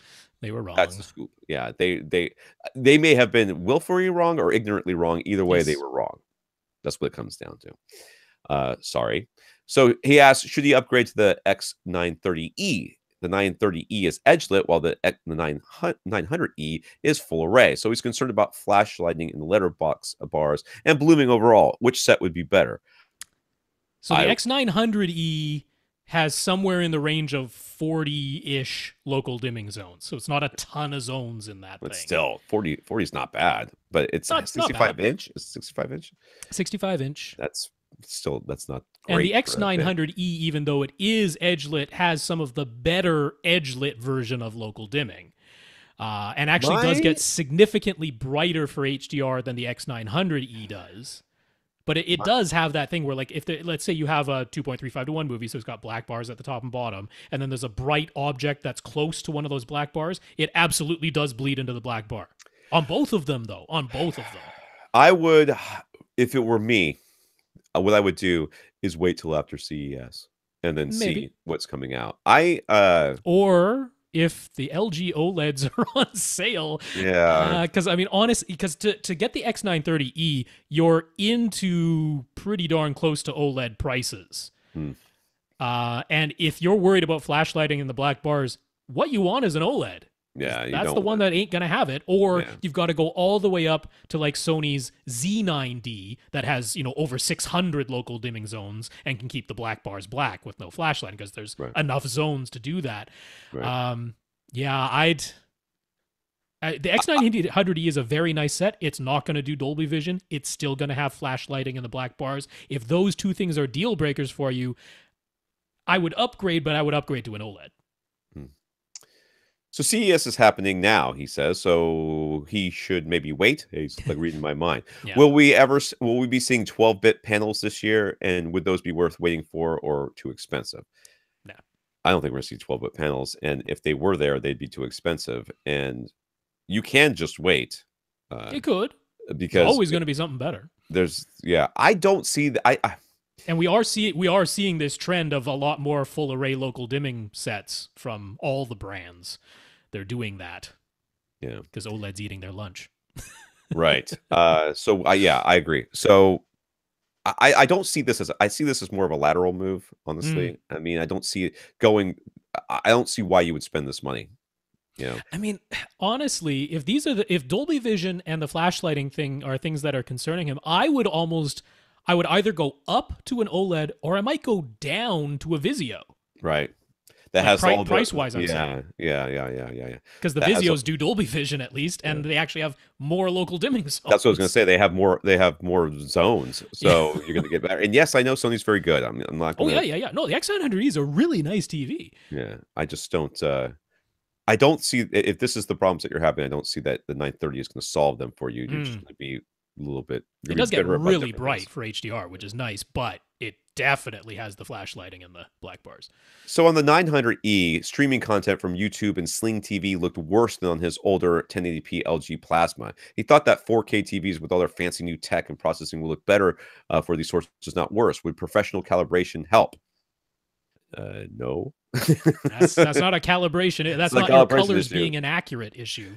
Yeah, this is that plasmas were substantively better than all this other stuff that's and actually you were if there was any upscaling going on, you were creating fewer pixels for 1080p than you are now. You're having to create a whole lot more pixels to get to 4K. I mean, remember when everybody started getting flat panels, but a lot of people were still watching VHS? And they're like, VHS looks so bad. It didn't look this bad on my old tube TV. What the heck happened? I got a way better flat panel. Why does VHS look like unwatchable now? It's like, well, because it's unwatchable. That's why. The only reason you noticed it before because you had like a terrible set and everything was the same amount of crappy. So yes, so there's a lot of things going on here, but none of them are low quality sources. There's so much upscaling that's having to go on. It's actually more of a challenge to make a low quality source into 8 million pixels than it was to make it into 2. So unfortunately, it's the low quality source is the problem. So he'd like to play at 4K video on his HTPC, but his older Core i3 rig is chugging and it's basically unplayable. Should he upgrade to a KB Lake CPU, upgrade his graphics card, or both? Well, it sounds like he wants Dolby Vision and like all of the bells and whistles. So, I mean, you need the KB Lake, right, to get the for anything that has any DRM on it, which is your Netflix, your Amazon, your Vudu, your actual Ultra HD Blu-ray discs if you want to play them. Your But he can get iTunes. 4K out of like an NVIDIA Shield and all the rest. Like I think it does the Dolby Visions and all the rest of the stuff too. No, right? that NVIDIA Shield doesn't do Dolby Vision, but neither does a Windows 10 PC. All right. That doesn't do Dolby Vision either. All right. So what's the solution? So if you want a home theater PC, I mean, I would absolutely say get a KB Lake processor and one of the motherboards that supports this DRM stuff, because I mean, maybe he's only downloading stuff in 4K. That could be the case, and it doesn't have any DRM. But what if you just want to watch Netflix off the darn thing one day? You know, I mean, that's not an unlikely scenario in my opinion. So the graphics card, it can do it for some of them, but if you get the KB Lake processor, then you're set. So you're set, right? Just how much are those things? I feel like they must be super expensive. I never really. Well, you do actually need a Core i5, by the way. Okay. The Core i3s don't support it, the current ones. So you do actually need a Core i5. So you're looking in the $250 range. Yeah.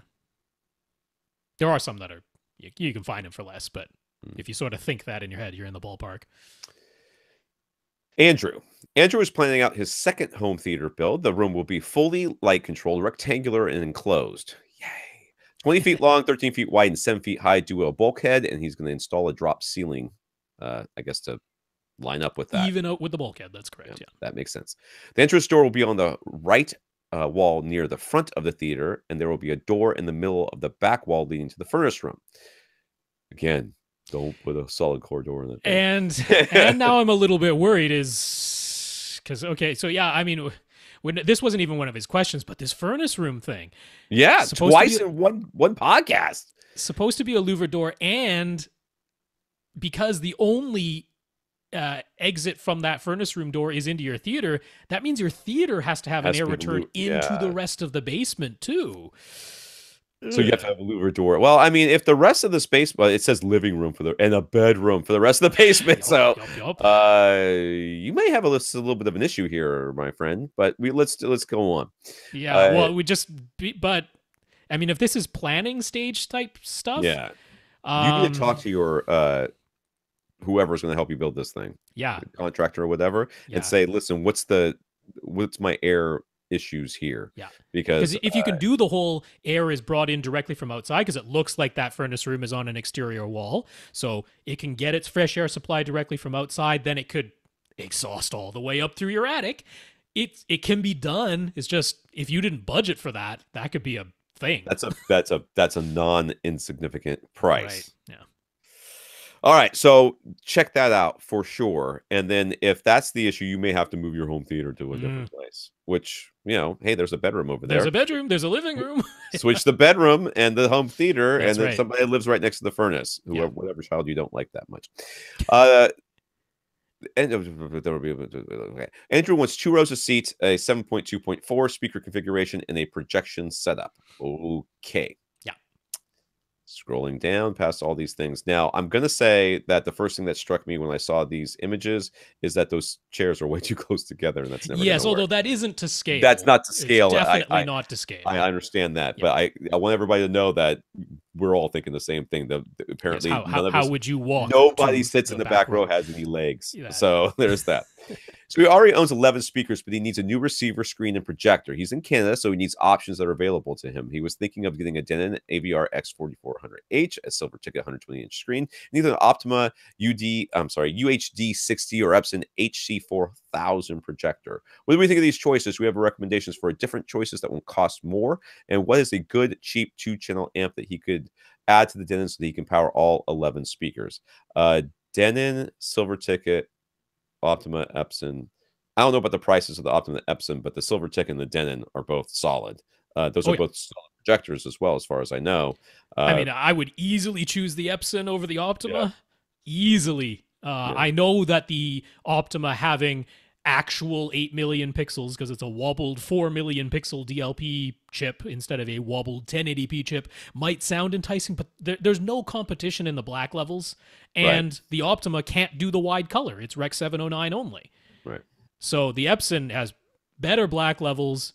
Yes, it's a 1080p wobbled panel, but I really don't care about that. And it has the wider color. I would easily choose the Epson. Plus, the Epson has fully motorized lens, The Optima has nothing even close to that. I don't think the Optima has even any lens shift.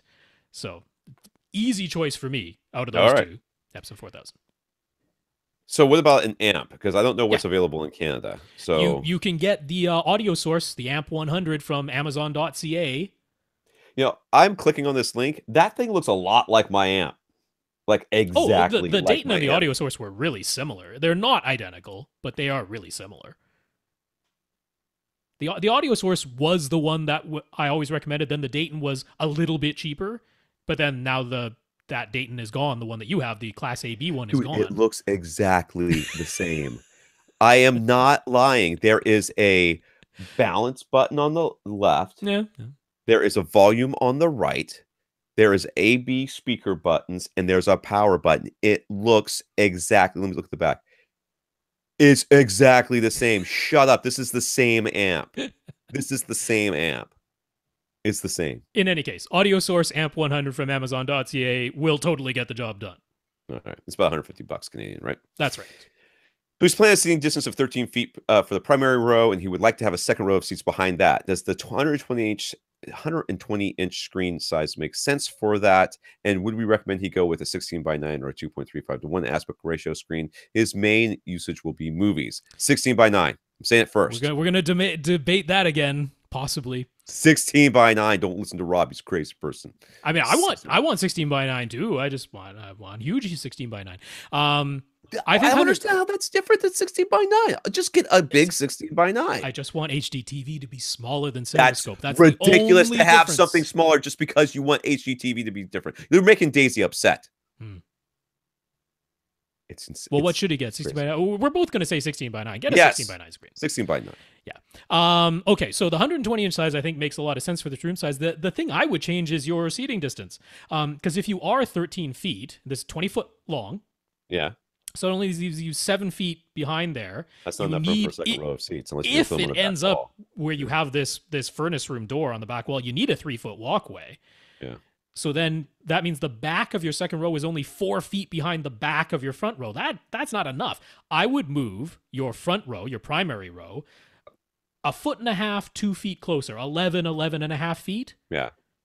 That still puts you behind the very middle of your room acoustically. So that's okay. It gives you the 5.5 foot difference between the back of the front row and the back of the back row, which gives you enough leg room for that back row. It leaves you the 3-foot walkway behind the back row. And if you stick with the 120-inch size, now you've got something in the 41 to 43 degree field of view with that screen size. Yep. To me, we're talking about moving seats, which I don't think are secured to the floor. So that should be doable. Right. Yeah. So he says if he goes with the Optima, it has a 15% vertical lens offset. Would that be optimal height for No, you don't get that projector. Don't get the Optima. Get the Epson. It's got piles of lens shift and it's motorized. So yeah. So the reason he wants the Optima because it's true 4K. Is that the deal? Yeah. Is that what he's waiting for? Okay. I'm sure of it. Don't get that. What would be the best height at which to mount the surround and surround back speakers? Are you gonna have a riser? Because that's the you can't answer the surround back questions for sure, so that every person's ears in the theater has a line of sight to the speaker that's on their side. Does that make sense? Yep. Okay. If your primary row of seats is where you're going to sit, you want them to be a little bit behind that row and high enough for everybody's ears. If you want if you're going to sit primarily in the second row, then you can do that back there, though I don't think I would necessarily recommend sitting back there. Or you can have 2 sets, one for each row, or you can put them smack dab in the middle, or some variation thereof. So basically, not in front of you, and not just high enough so that everybody's ears has a line of sight. Yeah, which in general is going to be about a foot above your head, foot and a half above your head. Yeah, mine's a little higher than that. I think I got mine about 2 feet above the back of my couch. Which will also work just fine. Yeah. So, just what worked aesthetically for my room. So a foot or 2 higher than your head. So he owns a pair of Klipsch in-wall speakers and a pair of Klipsch RS42 bipole speakers. Which pair should you use as surrounds and which pair should you use as surround backs? Well, you should not use the bipole surround speakers as surround backs. Correct. Never in the history of surround backs has anybody thought that that was a good idea. So the prevailing wisdom from like 10 years ago, or maybe 7 years ago, was bipole dipole speakers for your surrounds and Hmm. monopole and direct firing speakers for your surround backs. Now they want direct firing speakers for everything. But But some of us, bipoles aren't really that. They're not dipoles. You're not getting that weird yeah.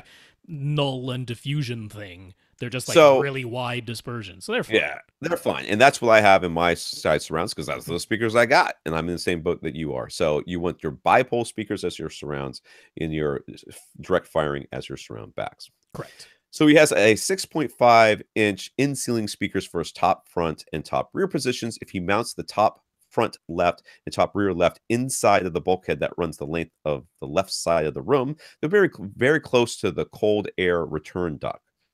So, okay, whatever. So he's Because that's worried inside the bulkhead. Yeah, so if he's worried that that might ruin any chance of soundproofing his theater, if he mounts them outside the bulkhead, they'll be 5 feet away from the left wall.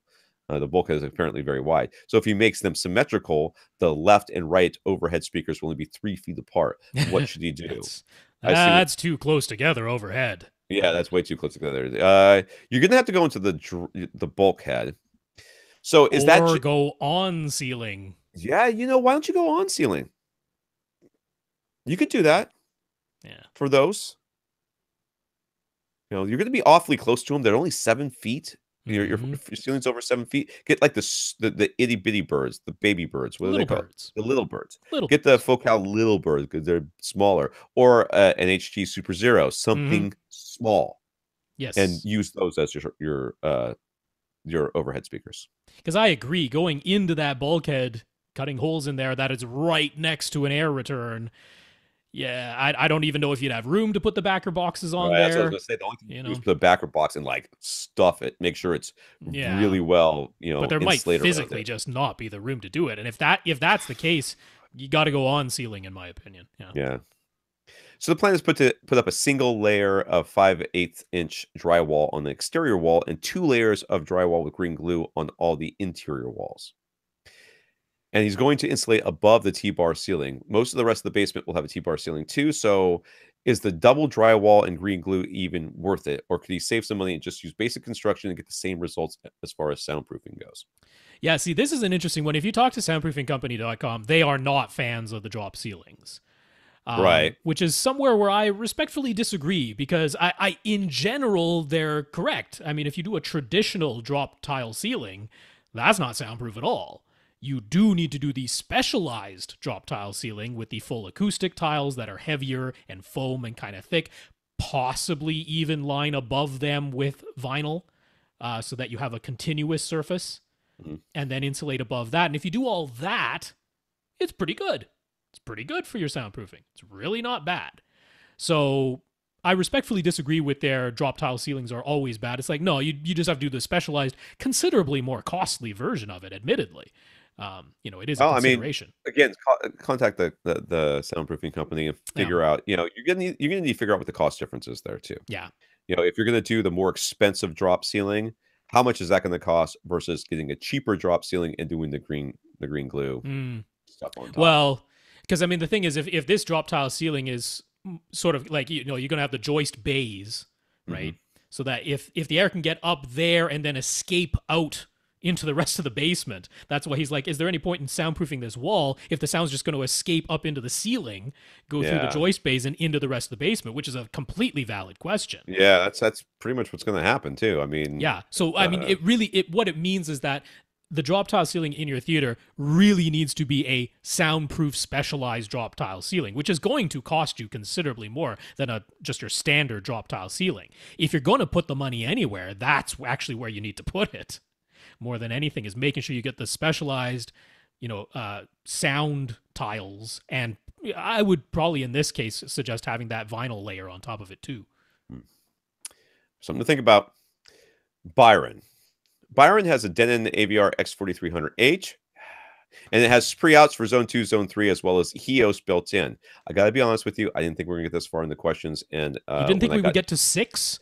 I didn't think we'd get because I was so tired. I needed a nap. Okay, I had a very long day, and he wanted to create a four. I got to this question, read this question, went, "This is far too complicated. Rob will do it." If you wanted to create a 4-zone setup, main theater zone, kitchen, dining room, and patio. So kitchen is one, dining room is one, and patio. Could you do all that just using the X4300H? So it's got 3 zones and HEOS. Yeah. The thing I don't know is if HEOS is its own zone. Does that count separately? Well, yeah, because I mean, it's not as though if you send something to HEOS, you are forced to output that same source to Zone 2 or Zone 3 or the main zone. It can be its own independent output source. So you should be able to do this. You should be able to do this. Yes, you should. It should be. Amps. Should be. But yeah, you're going to need external amps for the speaker or self-powered speakers. Yes, because you have to use the payouts. But yeah. Is it correct that all 4 zones could potentially play different music in each zone by using different built-in streaming services? Spotify in one zone, Tidal in zone 2, Napster in zone 3. Napster is still a thing, and tune in via HEOS on in the 4th zone. I'm not certain. I don't know. That's why I read this question. I went, "Oh, it's too hard. I'm going to skip it and go take a nap." I would be very interested to actually know if that. I think you should be able to, because you can definitely play 2 different sources from like, say, your main zone and zone 2. You can absolutely play 2 different. The problem is, can you stream more than one thing with the receiver at the same time? And that's the question I don't know the answer to. And because it depends, because I think they identify all of those simply as network. Yes. I don't think each streaming service is identified as a separate source. I think all of them are cumulatively under the network source. So my guess is that you could stream one, and then the other 3 zones would have to be something you plug in. Something you plugged in, yes. Yeah. The plugging in is not going to be an issue. I mean, you could definitely do that. Plug Chromecast audios in. Sure. And there you go. Then you're now you got your streaming sources that way. Done. That's right. Yeah. Whenever he's playing something in the 2nd zone, 3rd zone, or HEOS, the source itself needs to be outputting 2-channel stereo. Is that correct? Yes. There's no way to have sound playing, surround sound playing in the main zone and also have that same source playing in one of the other zones or via HEOS at the same time. Is that correct? Yes, unfortunately. That is correct, yes. But you can have stereo playing in all of the zones, including the main zone. And the main zone can be upmixing that using the Dolby Surround upmixer, stereo upmixing it. So if you're talking about playing, a hockey game or a football game or something, and you just want to have that same audio throughout the house, it's like, it's going to be originally stereo in the main zone too, but that's not really the end of the world. Yeah, you can use your stereo. Yeah, you just have to. You'd have to set your cable box to output stereo for that. Yeah, that'd be good. So Byron is moving to Virginia, which we found out last week in our hangout after party. And his new landlord sent some pictures of the room Byron intends to use as his new home theater. So the furniture and layout in the photos that we're showing on our YouTube channel right now. Well, not right now, but will be when you it's now. Download them. It's happening now. These are not Byron stuff, but this is going to be his room. Yeah. So right now, there's a large window and patio doors in the back wall with a TV opposite the windows. If Byron keeps that orientation, he figures he'll use 5.4. He's already got 4 subwoofers. 5.4.4 configuration, but he's considering rotating the setup 90 degrees so the seats would face the fireplace. If he does that, he'd have a projection screen that can roll down in front of the fireplace and he could fit a 7.4.4 speaker setup. What orientation would we recommend and what suggestions we have for setting up his room? How would we do it? Dude, you need some curtains. This place is straight up bright. Well, it's like he said, it's not his design yet. That's so. Yeah. Okay. So in the picture where you can see the fireplace, you can see the TV on the right. Yes. I am a fan of dropping a screen down on top of that. If that's an option, heck yeah. Set this room up lengthwise. Screen comes down in front of the fireplace, 7.4.4. Heck yeah. And you want some blackout curtains over the windows and the patio door because is he renting or buying? I thought he was buying. Am I wrong? I'm not certain. I mean, he said landlord, so that makes me think rental. It's got to be renting. It's got to be renting. Or lease. In which case, it might be lease. Yeah, putting some holes in the ceiling might not be everybody's favorite thing. You're going to need a big old. There's a lot of wood in here too, so you're going to need some. He's already got room treatments. I know that. So he'll be setting those up. You're going to need a big, nice, thick rug with a thick pad underneath it. That would be nice. You're also going to need to invite your neighbors over all the time for movie night because they're not going to be real happy with all your subs. Byron is moving to Virginia, which we found out last week in our hangout after party. And his new landlord sent some pictures of the room Byron intends to use as his new home theater. So the furniture and layout in the photos that we're showing on our YouTube channel right now. Right now, there's a large window and patio doors in the back wall with a TV opposite the windows. If Byron keeps that orientation, he figures he'll use 5.4.4 configuration. But he's considering rotating the setup 90 degrees so the seats would face the fireplace and he could fit a 7.4.4 speaker setup. What orientation would we recommend and what suggestions we have for setting up his room? How would we do it? Dude, you need some. He's got to be renting. It's got to be renting. Well, In which case, like he said, But yeah, I like the idea of dropping a screen down in front of now. I'll be honest with you, I don't know much about fireplaces and screens. So well, don't have it on while the screen is down. That ain't a good idea. Yeah, that would be good. So he still has his Denon X4000. Could he potentially use this to add matrixed front wide speakers? Should he do this? I would use your Denon. I would use your Denon as the amp for your X4300 that if you're gonna have multiple. You do need at least 2 external channels. Yeah. I don't what matrixed front wide speakers. Well, because it would be using DTS Neo X, so it's not discrete front wides from Atmos. You'd be matrixing this out, which would mean that you would actually want to take the Zone 2 HDMI output, which would then steal one of your zones. So, you wanted 4 zones, now you got 3.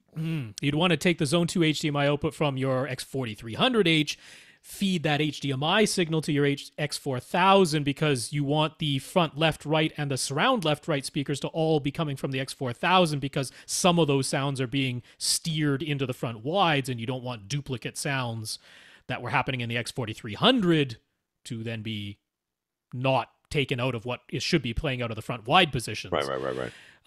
Yeah, so you'd end up losing a zone. Plus, if you're doing Dolby Vision, because I'm pretty sure he has a Vizio that has Dolby Vision. Yeah. That might create problems when you're trying to feed the X4000 with HDMI, so you probably need an HD Fury on top of this. It's a lot of problems. You know what? Just wait for the new receivers. Wait for the flagships. Yeah, spend $5,000 on one of the new flagships. Wait for the flagships, and then wait for a couple of years for them to show up at accessories for less, and then buy it for like $2,000. As much as I like front wides, this is a bit of a thing you're proposing. I can't. The only person who cares about front wides. That's not true. I think front wides were a good idea. I just have never experienced them, and I'm out of speakers, unlike you. Mark's 2-channel listening room is roughly 12 by 15, and he sits 11 feet from his pair of speakers. He's been using a pair of NHT Super Zeros with an Energy EPS 100 sub, and he likes the neutral sound, but they don't exactly recreate a live concert type of experience. He'd like to upgrade to a speaker setup that will. I am actually not surprised that 11 feet away from Super Zeros is not giving you that concert-like experience, but hey. And I don't blame you for wanting it because, hey, if this is a 2-channel music setup, you're like, I want to be at a concert. Fair enough. Yeah, I agree. So he has a budget of about $2,500. He feels his Energy subwoofer is already sufficient and he only cares about his one seating position, so he wants to spend that budget or less on a new pair of speakers, a new amplifier, potentially a new preamp if we think he should, and then any necessary stands as well as a new CD player. I gotta say, I'm a little confused by this, but room treatments are not part of the plan right now, although he might consider adding some later. Okay. Why does he want all this new stuff? Does he not have any of it, or he just wants to upgrade everything? Because I think he just wants to upgrade everything. That's what it feels like.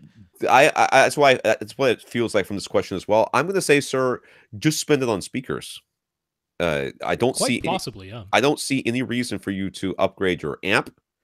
Well, I don't know what amp he has though. Maybe it's some like 3-watt tube amp or something. It could be. Okay, so maybe there's a reason to upgrade your amp. I don't see any reason for you to upgrade your preamp. If it's working, you're listening to stereo. It's not like that has changed in the last bajillion years. Except the one he has doesn't have bass management, so that's true as well. But we'll get to that in a second. And then CD players, of course. I mean, if all you're doing is listen to CDs, you know, as long as you're not going like RCA outs on that thing, you should be. Well, he is because the preamp that he has is analog only. So he might be thinking, oh, I need a good analog CD player if he keeps his current preamp. Right. Which is telegraphing what my answer is going to be about the preamp situation. So his preamp is a Macintosh C28. What are our opinions of that unit, and should he continue to use it or buy something else? In this email, he mentions potentially spending $300 to have Macintosh and his interconnects serviced. Is that a good use of his budget? No. What are they going to give him an oil and lube? What are they doing? Well, that Macintosh is known for having a noisy volume dial, which can be serviced, but that yeah. But interconnects? How do you service interconnects? I don't know where he's just polish them a little bit, put a little oil on there. I mean, it's not going to change the electricals. Either it's passing the signal or it's not. Okay, whoever said they were going to do this for you, just say no, because this person's trying to rip you off. Well, it's coming up later, but I don't know. Maybe we'll skip to it because what he's like, I just want you to get something that has bass management and can take a digital signal. I want you to have that because then it doesn't matter what your CD player is. It can be the cheapest. Yeah. Although I would assume in a dedicated listening room you'd want a CD player that isn't itself noisy, and the really cheap ones often are. Yeah, like the just spinning, literally just the spinning disc you is can noisy. hear it spinning, right? Yeah. All right, but let's get into the speaker. So, what type a new pair of speakers should he buy? Keeping in mind that his goal is to recreate a live concert type experience that his NHT Super Zeros are not providing. First of all, do not sell those speakers. Keep those speakers for when you decide that surround is a good thing that you're going to want to try out. These are going to be perfect for surround in this room. If you ever decide to go that way, you may never, but that's okay. You will at least have them on hand, and the Super Zeros are a great speaker. All right, so $2,500 is a goodly amount of money for a pair of speakers. I would love to recommend anything from Aperion would be good. Okay. The Varus Grand Towers. I think this guy would love towers. I'll be honest with you. I don't think he necessarily needs them, but I think he would love them. I think this is something that would be right in his up his alley. And right now, because I just looked them up, they are is that each or is it? They're listed as each. They're back ordered, so they are $11.59 each. They're currently so you're spending almost the entire budget, almost the entire budget tower speakers. On the towers. But if you're like, I want to save some of the budget, you can get some of the bookshelves, and I think that the bookshelves would be okay in here as well. Yeah, so 11 feet away, that should be fine. The Varus Grand 2s or $2,000 or two Varus. I can never remember what order they put those stupid things. Varus $2,000 is what they said. Yeah. So those would be, I think, a good choice for you. The SVS Ultimate Ultras? line or whatever it is, the Ultras would be good as well. Well, how much are your speakers? Your speakers are a lot more than this, right? Yeah, $1,450 a pair for the Sierra 2s, Ascend Acoustic Sierra 2s. That seems like a real good choice right there. That is certainly possible. Now, I really focused on the concert-like. Okay. And I was thinking maybe he does have a fairly low-powered amp, or he's going to end up with one. Okay. In which case, Power Sound Audio's MT110s are $1,350 for a pair. They're big. They're ugly. But they sound like a concert. Okay. They're efficient, 95 dB efficient, horn loaded, 10-inch driver, and they will belt it out like you are at a live concert. Okay. With very low power. So they're not going to win any looking at looks. Those speakers right now, those are some god-awful speakers. Those are some they ugly speakers. But if all you care about is the sound, and I think that's the case here, that could definitely be a choice. Now, the last time you were at a concert, you saw pretty speakers. They don't exist. They're all ugly horn-loaded speakers. So now, Kef's LS50s, which go for $1,500 a pair, and they're actually on sale right now. Those are fantastic speakers. Those are really good speakers. Those are really good. They're little bookshelves, concentric drivers. Clint DeBoer has them in his office. He absolutely loves them. He's blown away. Well, he should. Yes. Yeah. Nice so I was always thinking $1,500 a pair because I wanted to get you a new preamp and amp. Okay. So Philharmonic Audio would be another alternative. Those use the same RAL, or not the same, but a similar RAL ribbon tweeter as the Sierra 2s. So they have a larger 3-way bookshelf model that goes for $1,350 a pair. So these are all very similar price ranges. The Power Sound Audio ones are by far the most efficient. So if you have little amplifier power, but you want them to play concert loud, they can do it. They're just the ugliest of all of them. Yeah. But there's some options there, but I think you'd be happy with any of those. Yeah, for sure. I mean, other brands you can kind of look at. You could look at Sulk. Sure. Sulk Audio is pretty good.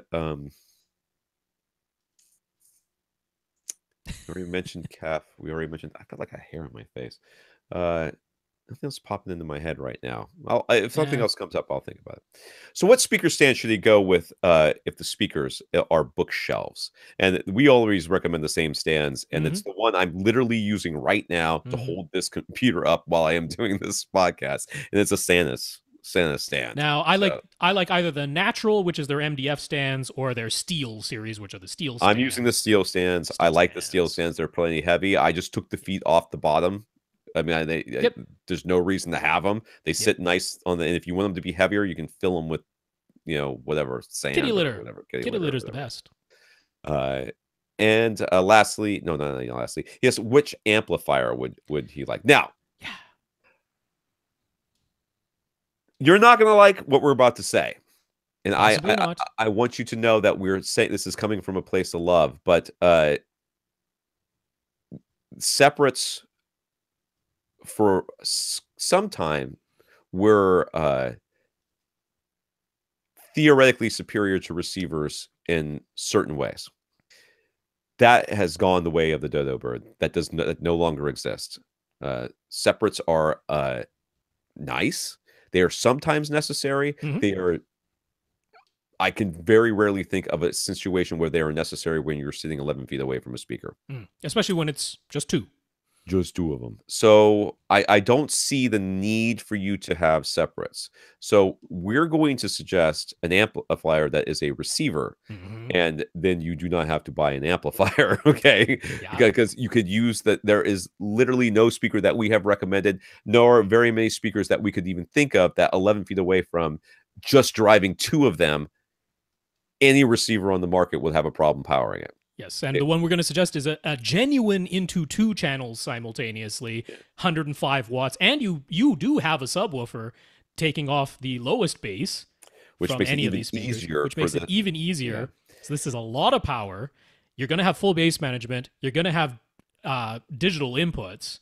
And if you do ever want to expand a surround sound for your speakers, like just throw in your NHT Super Zeros as surrounds, you could do that now too.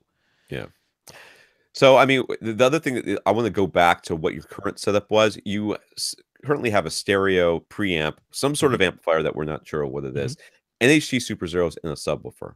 Now, unless you're using the subwoofer as your crossover for your NHT Super Zeros, which you might be, I don't know about that sub if it can. Very few have high pass filtered outputs. Some did, but very few. Basically, the NHTs are getting full range. Yeah. And the sub is getting full range, but the sub, of course, is only playing what you tell it to play based on where you set its crossover. So, you are actually putting those speakers at a disadvantage by not doing bass management. They are going to, unless they're within their own crossover inside, unless they roll themselves off, which they may, they are going to try to play lower than they are really capable of playing. And it's quite possible that some of what you're not liking about what you're hearing from them is because they're distorting at lower levels where they shouldn't be playing at all. Yeah. So having a receiver do a crossover for you so that your speakers are only playing what they're good at and letting the subwoofer do everything else will overall enhance your speaker, your listening experience. So getting this receiver with the space management, the idea here is let the speaker do what the speaker's good at, let the subwoofer do what the subwoofer's good at, and let the receiver tell what to do, what to do. Don't worry about digital to analog conversion. Don't worry about keeping everything in the analog domain. That doesn't matter. The digital to analog stuff, he's listening to CDs anyway, so he's fine with digital. That's fine. We're just going to take it digital from the CD player into the receiver. The receiver will do the bass management in the digital domain, and then out it goes analog. It's the way that it should be. So which receiver? I mean, basically anything with multi-Q XT32 would be what I'd recommend. I want you to get the least expensive receiver that offers Odyssey multi-Q XT32, which is the Denon AVR X3300W. You can get it from $500 from Accessories for Less right now. So if you get the $1,500 speakers that we're recommending, this is $500. You still have $500 left in your budget for a CD player and stands. Okay. That should fit. So yeah, X3300W from Denon, Accessories for Less, $500. And the CD player. I'm going to make an off-the-wall recommendation. It's actually kind of hard to find a standalone CD player these days. Now, they exist. And buying them used, I think, or on AudioGone or eBay or whatever, is probably a good choice for you. Just to get a standalone CD player, like something that was flagship, 10 years ago. It's not like whatever's coming out of that CD player has changed in the last 10 years. There's still CDs. There's still, now, if you have a SACD collection or a DVD-A or something like that, well, then, you may need a specialty player. But there's plenty of them out there that are used and that people still have. I've got a Denon DVD something that was its flagship at that time that's sitting in the box that I'm not doing anything with. Why? What am I going to do with it? When's the last time I played a CD in my home theater? The last time I did a speaker test. The last time I played a CD in my home theater for pleasure was never. I have not done it since I moved into this house. So I'm going to make an off-the-wall recommendation. I'm going to suggest getting a Sony UDP X800 Ultra HD Blu-ray player. Seems a bit excessive, Rob. Well, they're $200. All right. And they play SACDs. Okay. It plays DVD audio. Okay. If you ever want to throw a TV in here, it'll play Ultra HD Blu-rays and DVDs.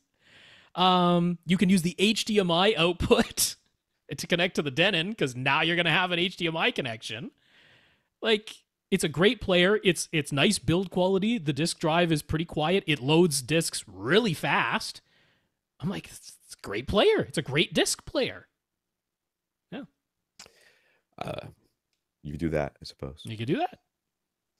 Though, I mean, the HDMI connection is nice, but if all you can do is listen to CDs, optical is just fine. Well, sure. Yeah.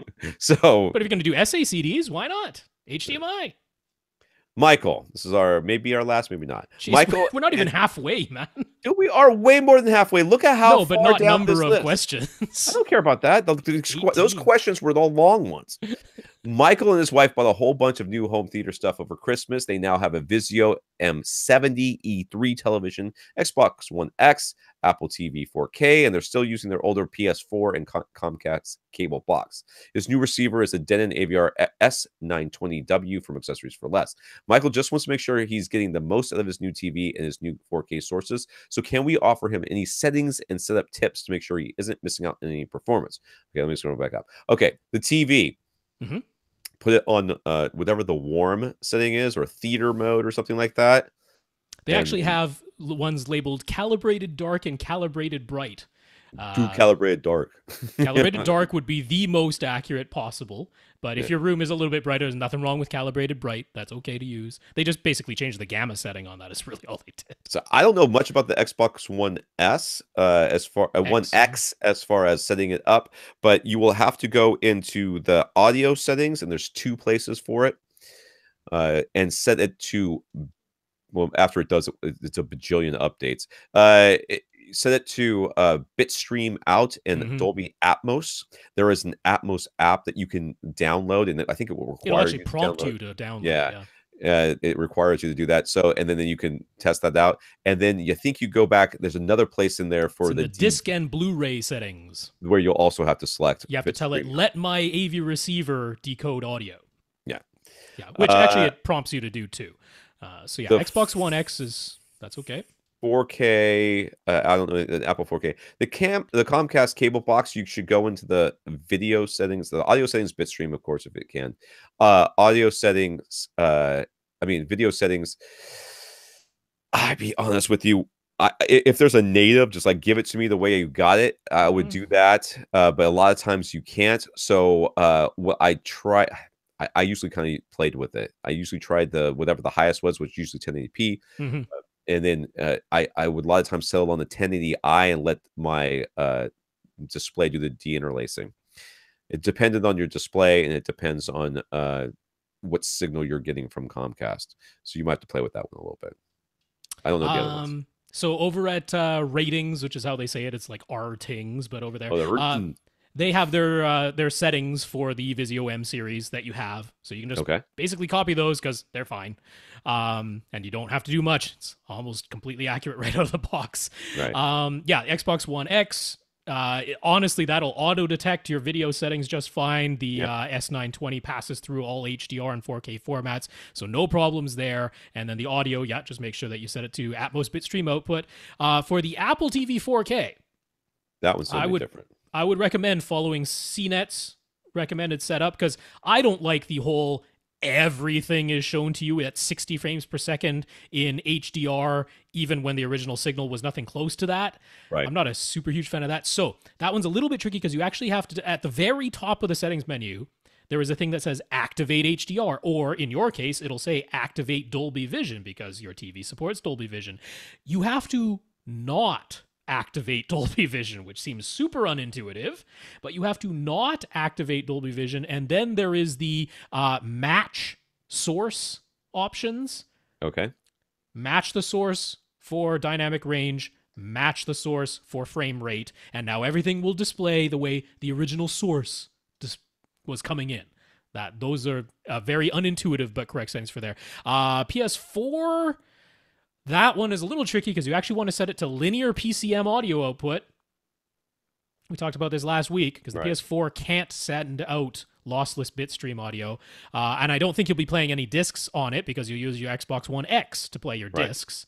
So you actually want to set the PS4's audio output to linear PCM. And all the video stuff it should do automatically. And then for the receiver, you should be able to just plug in the whatever the microphone is, and it should walk them through the setup. Oh, yeah. The setup on that is really quite intuitive and good. The last little bit is that Vizio M70.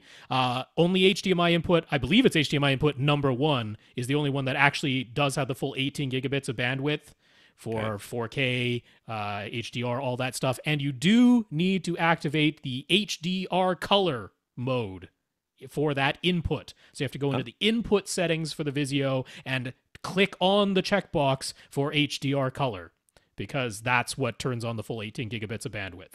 There you go. We got time for one more. Boschko? Yep. Boschko. Recently purchased an Onkyo TX ZR810 receiver. We don't seem to talk about Onkyo much these days. What do we think of that unit? I wasn't super impressed when I looked at it, to be honest with you. It has nice amplifiers. Yeah, its amplifiers are quality amps. Seems kind of pricey for a 7.2 receiver. And, I'm not a fan at all of their Accu EQ automatic stuff. That's EQ, the thing. That's really the sticking point for me is that as well. It's that their room correction system kind of stinking. But if you're not really making use of that, the rest of it is fine. Theater reference sound is worth not the paper it's printed on, as far as I'm concerned.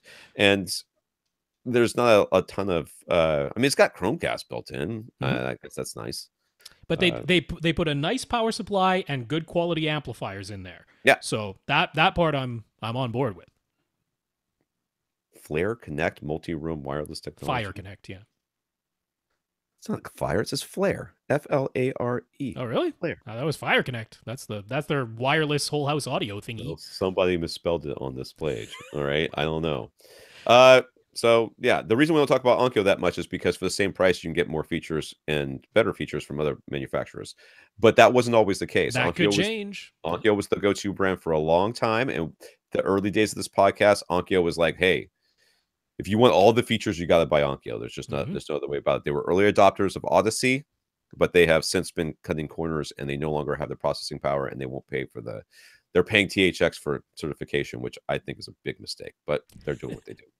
He knows that the ZR810 has the ability to bi-amp the front, left, right speakers. Should he do it? He's planning on running a 7.2 setup, potentially having a Zone 2 later on. So is the bi-amp feature even an option? Not if you want 7.2. Not if you want either of the two things you talked about. If you want to have a 7.2 setup, you need to use all your 7 amps. If you want to have a Zone 2, you could use 5 of your amps and then power the other 2 with the Zone 2 for the other 2 amps. But yeah, you can't buy amp. And why would you want to? How far away are you sitting from these speakers? You got a great amp section in this receiver. It's one of its real strong points. Yeah. You do not need to buy amp. All the amps in here are sharing one power supply, and the power rating is only for 2 channels driven. Right. So, there's really no point in bi-amping from the AV receiver to begin with. And then if you want 7.2, the amps aren't available. You can only bi-amp if you're running a 5.2 system. Right. And then you can bi-amp the front. So, yeah, it's not even an option in your setup.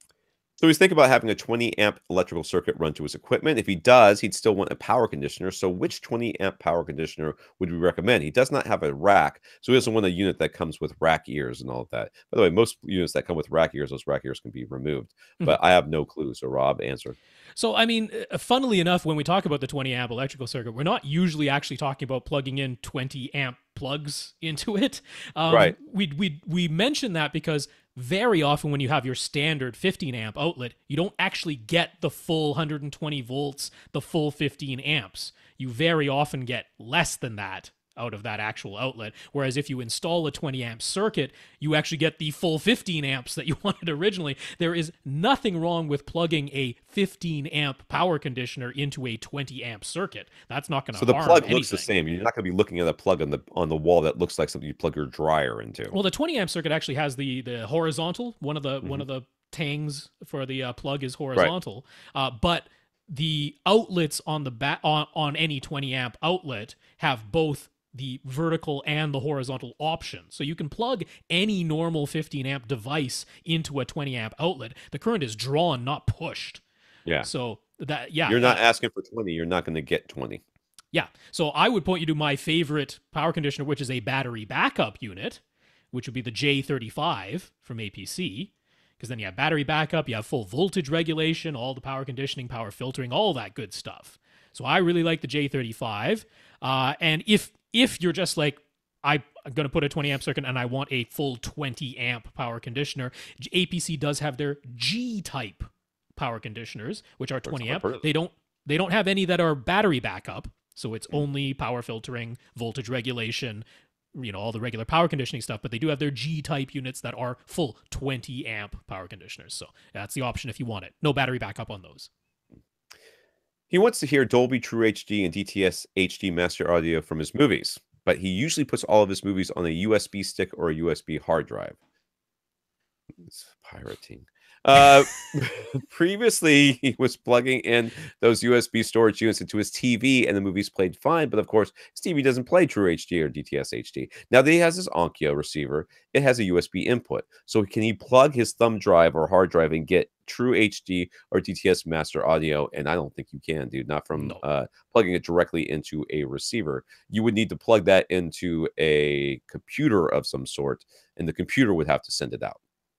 Yeah, so the USB input on the Onkyo definitely does not support Dolby True HD and DTS HD master audio, surround sound.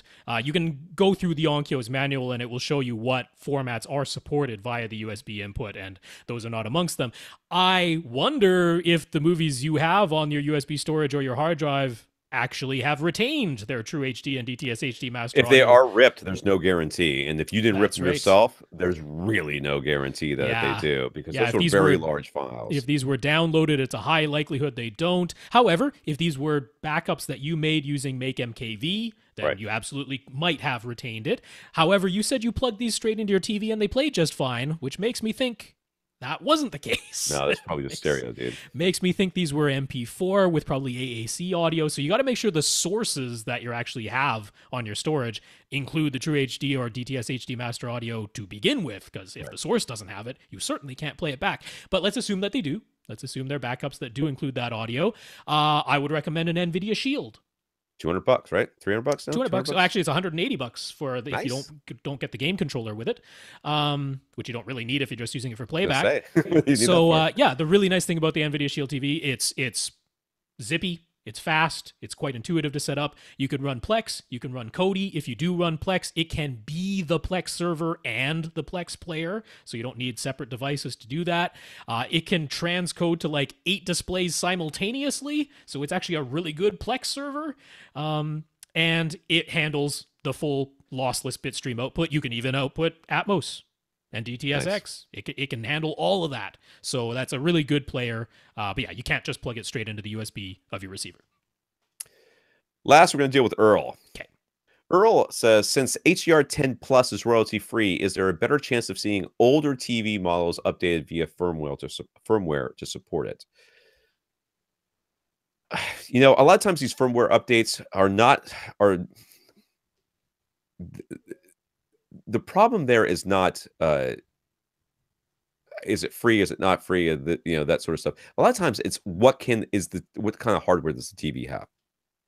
If it doesn't have the processing power to do whatever it is that they're asking, or if it doesn't have the capability built in, no amount of firmware is going to fix it. It's like saying, can I make my computer processor faster by updating the firmware? No, you need to update the hardware. So is there a better chance of seeing older TV since it's royalty free?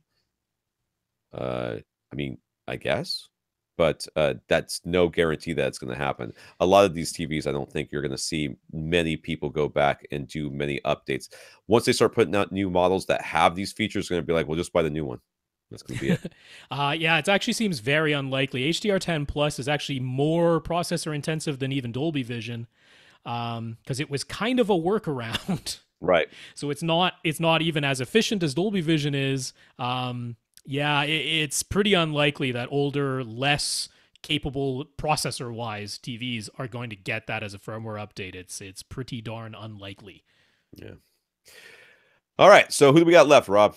Ooh, we have a lot. We have 8 questions left on our list. So we have right. Travis. We have Infinite Gary. We have Steve. Scrolling past some pictures there. Grant, Jack, Gabriel.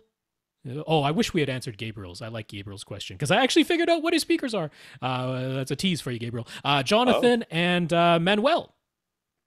There we go. Now I got to see if I can figure them out. I looked at those pictures and went, man, I ain't got time for that nonsense. So, well, I mean, it was struggling to stay awake.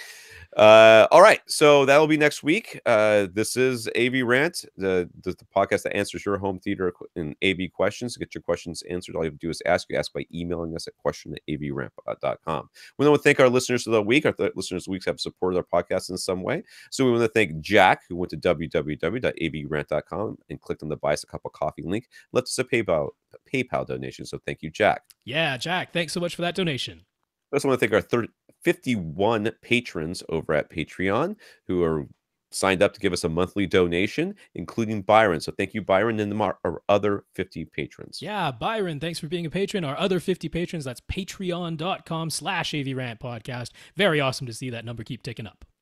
And Robert and Michael talked us up to Butt Kicker and Accessories for Less. So thank you guys for letting them know that we sent you them their way. Yeah, Robert, Michael, thanks for talking us up. Somebody talk us up to Soundproofing Company. I think that's long overdue. For AV Rant, I'm Tom Andry. And I'm Rob H. Now go out and listen to something.